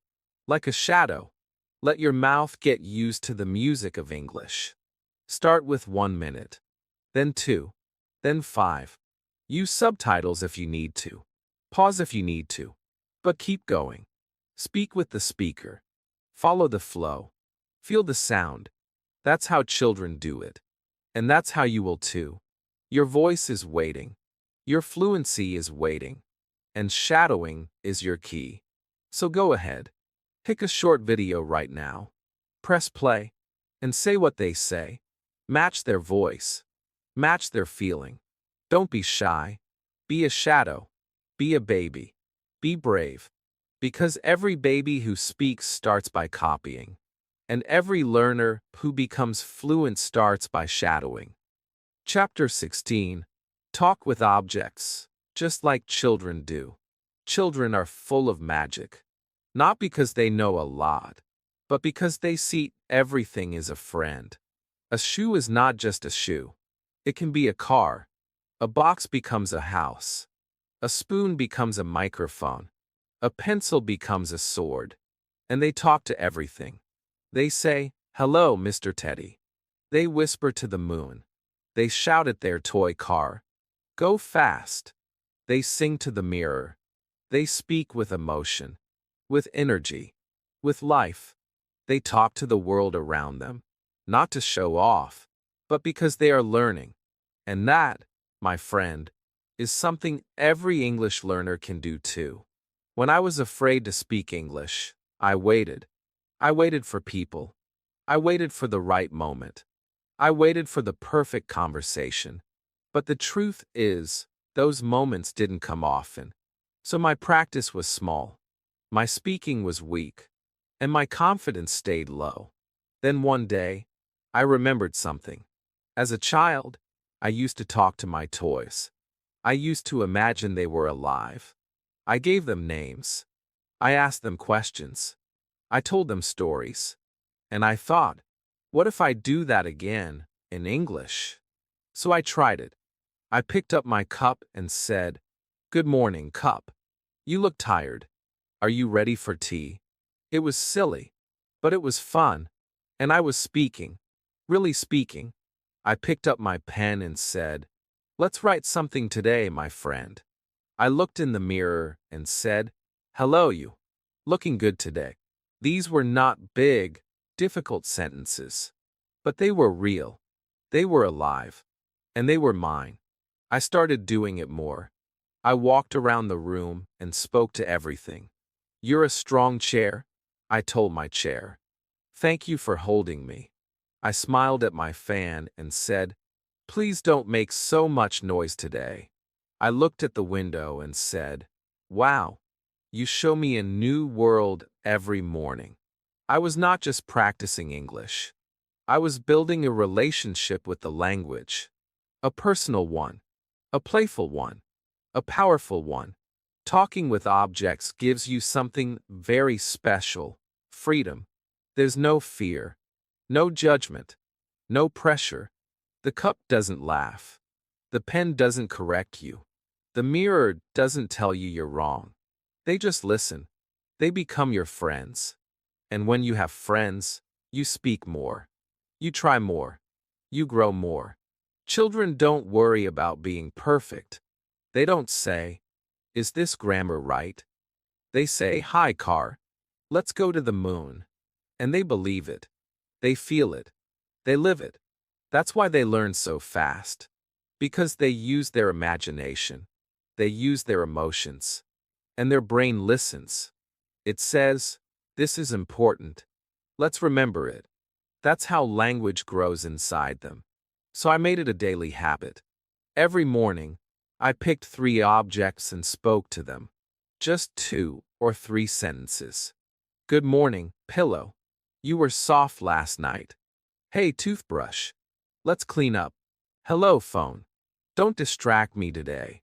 It became a game, a ritual, a joy, and every sentence made my English stronger. Sometimes I recorded myself. I made a video and said, this is my notebook.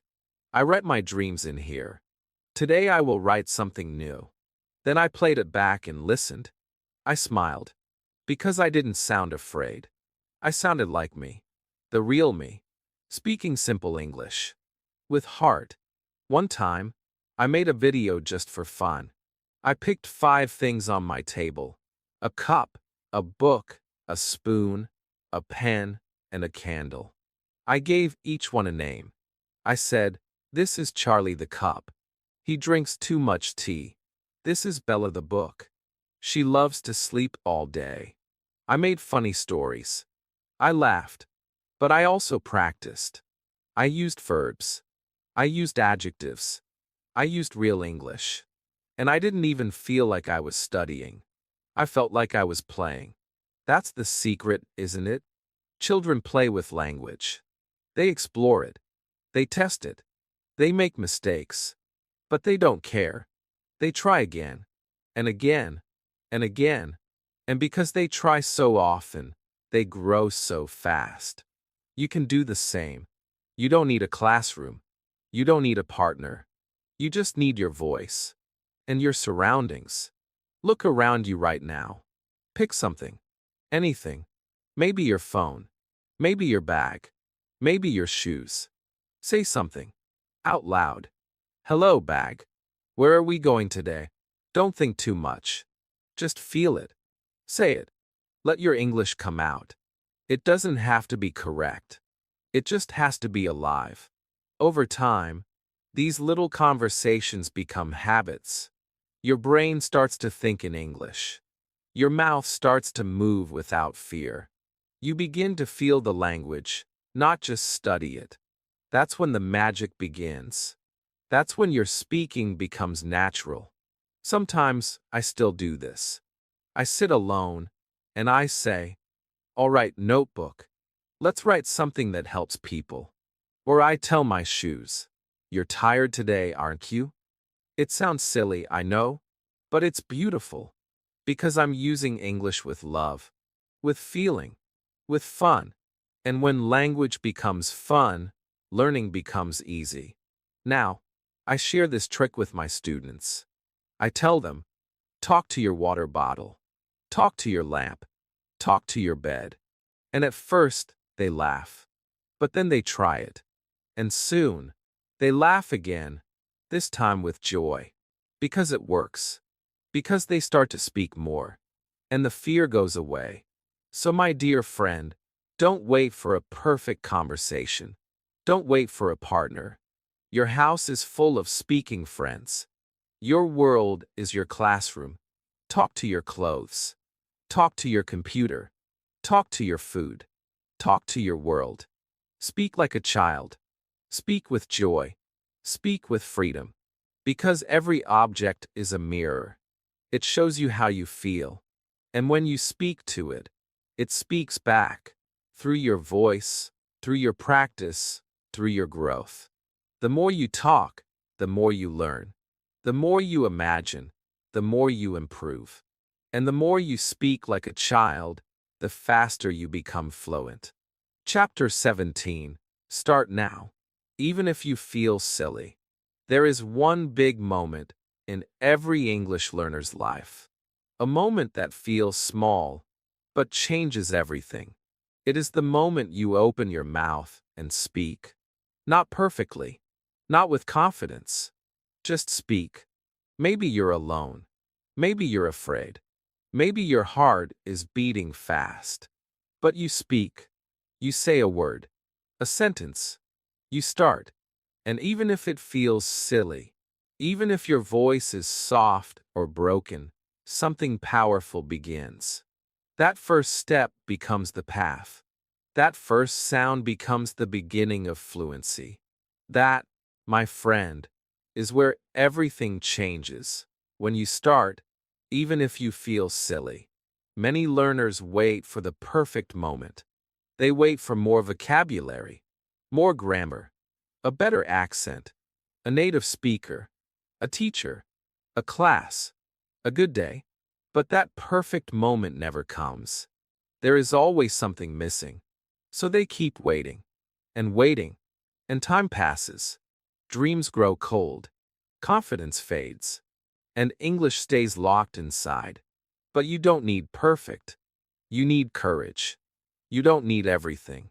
You just need to begin. Right now, right here, in this moment. When children learn to speak, they don't wait to be ready. They cry. They make sounds. They laugh.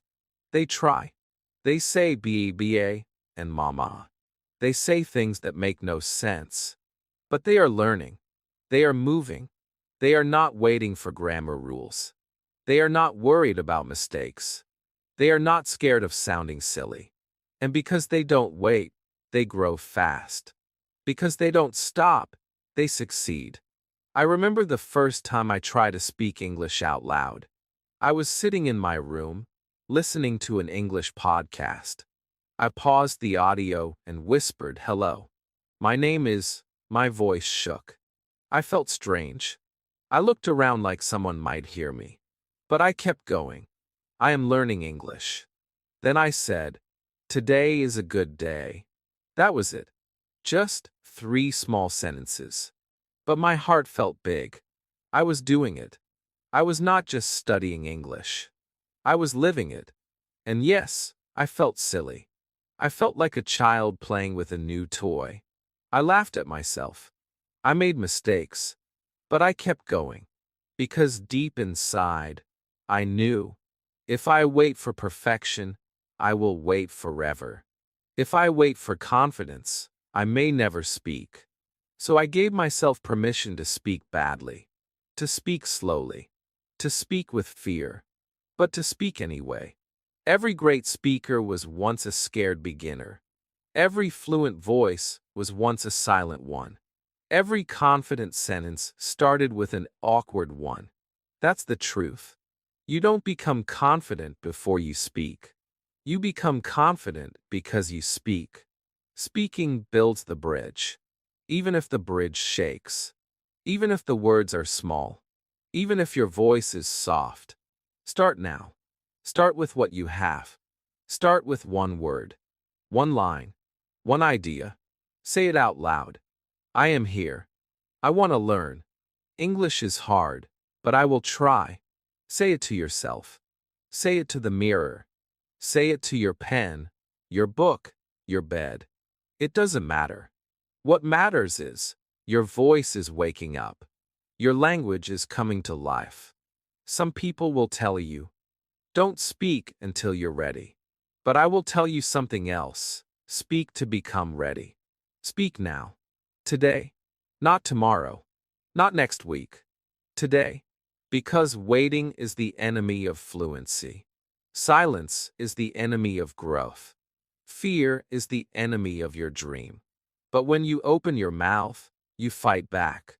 You take your power. You say, I'm not perfect, but I'm learning. And that is beautiful.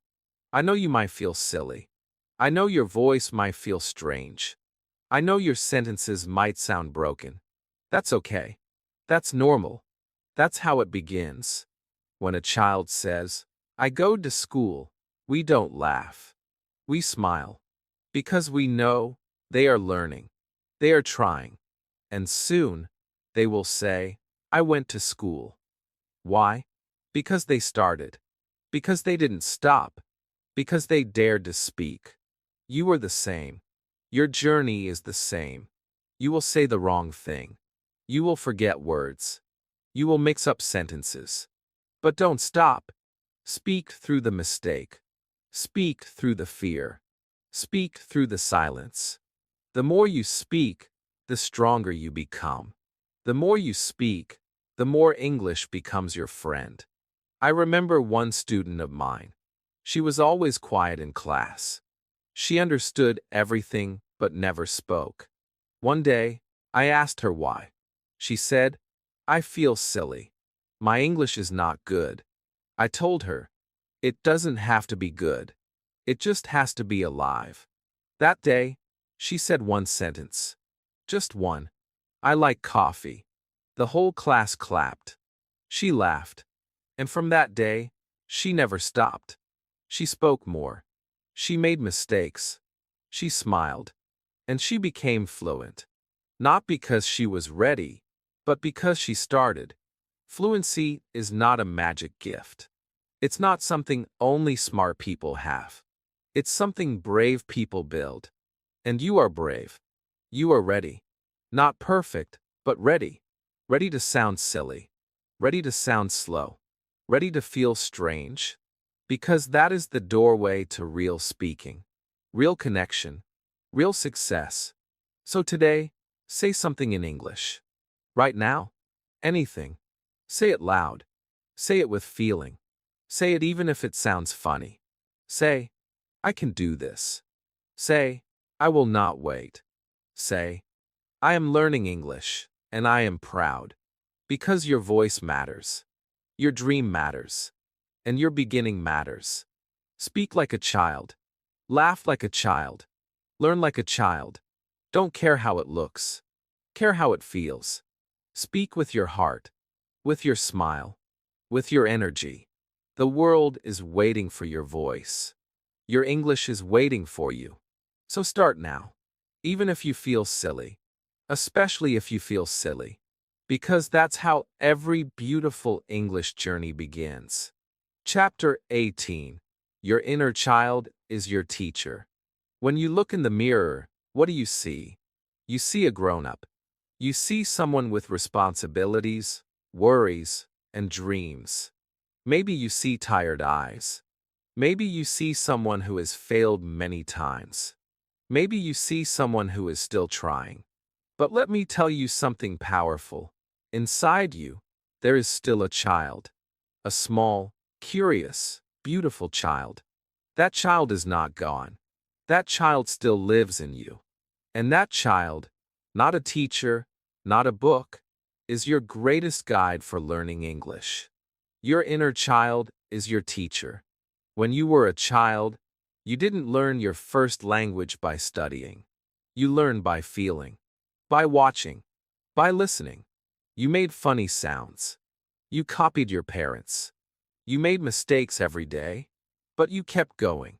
You didn't care about being right. You just wanted to speak. You wanted to connect. You wanted to play. And slowly, with time, your small words became big thoughts. Your soft voice became full sentences. And one day, you were speaking fluently, not because of fear, but because of love. That child is still there inside you. But life has made you forget. School made you worry about tests. Teachers made you worry about rules. Society made you fear mistakes. You started to feel that English is serious. That learning is heavy. That fluency is only for smart people. But that's not true. The truth is simple. You were born to learn. You were born to speak. You were born to grow. You just need to return to your child mind. The part of you that is playful. That is not afraid. That still believes. I remember when I first let my inner child speak again. I was walking in the park and suddenly started talking to a butterfly. I said, "Hello, little one. Are you in a hurry today?" I laughed. I felt silly. But I also felt free. For the first time, I wasn't judging my English. I was enjoying it. I was playing. And at that moment, I realized my child mind was still strong, still alive, still ready to teach me how to speak like a human, not like a robot. Children don't learn with pressure. They learn with play. They sing songs. They tell stories. They ask a million questions. Why is the sky blue? Where do birds go? Can I eat this? They are not afraid of not knowing. They are excited to know. That's why they learn fast. That's why they improve every day. Because they don't carry shame. They carry wonder. When you talk to yourself in English, don't be afraid to sound childish. That's not weakness. That's wisdom. Your inner child is not stupid. It is smart in a very deep way. It knows how to connect words with feelings. It knows how to learn from life. It knows that making mistakes is how you grow. And it knows how to laugh at yourself, at the world, at the strange sounds of English. Sometimes I sit with my students and ask them to pretend they are 5 years old. We speak like children. We say, I like ice cream. I want to fly. My cat is my best friend. And we laugh together. We let go of the fear. We let go of the pressure. And guess what? In those simple sentences, their real English comes alive. Not the English of books, the English of the heart. That's the power of your inner child. It brings English into your world. Not just into your memory, but into your soul. It helps you feel the words. It helps you play with the sounds. It helps you speak with joy. And when you speak with joy, people listen. People feel you. People connect with you. Your inner child also has something else, great courage. Children fall, and they get up. They cry, and they smile again. They fail, but they keep trying. That's why a child can go from no words to full fluency in just a few years. Not because they are smarter, but because they don't stop. They don't give up. They don't care what others think. They just keep moving forward. That's the kind of learner you need to become again. You might be thinking, but I'm not a child anymore. That's true. You're not. You have grown. You have a past. You have fears. You have pain. But inside you, there's still that same spirit. The spirit that once held a toy and said, Birum froom. The spirit that once pointed at the sky and shouted, Look. That spirit still lives in your heart, and it can help you speak English better than any grammar book in the world. So from today, trust that child. When you want to speak English but feel nervous, ask your inner child, can we play for a moment? And just begin. Sing a song. Repeat a line. Say something silly. It's okay. That's how it begins. That's how it grows. Make a daily promise to yourself. Today, I will speak like a child. I will not worry about big grammar. I will not try to be perfect. I will just enjoy. Say things like, I love this. This is fun. I'm learning every day. Say them out loud. Say them often. Make your English feel like your friend. Your inner child is your best teacher. Because that child never gave up. That child believed in you. That child tried again and succeeded. And you can do it again now. You just have to remember how. So smile. Brave. Play. Talk to your shoes. Sing to your cat. Read a story in a funny voice. Practice 5 minutes a day with joy, not stress. You are not starting from zero. You are returning to the smartest part of yourself. The child who learns everything by heart. Fluency does not belong to adults only. It belongs to the brave, to the dreamers, to those who try. And that includes you. Let the child inside you speak. And watch your English come alive. My friend, you've come so far. You've learned to speak with joy, like a child, without fear, without pressure. Now, it's your turn to live this every day. Don't wait. Don't doubt. Just speak. Even one small sentence a day will change everything. If this video helped you, leave a comment and tell me. I will speak like a child. And don't forget to like, share, and subscribe. so you never miss your next step to fluency. You're not too late. You're just getting started. Let your English grow like a child with love.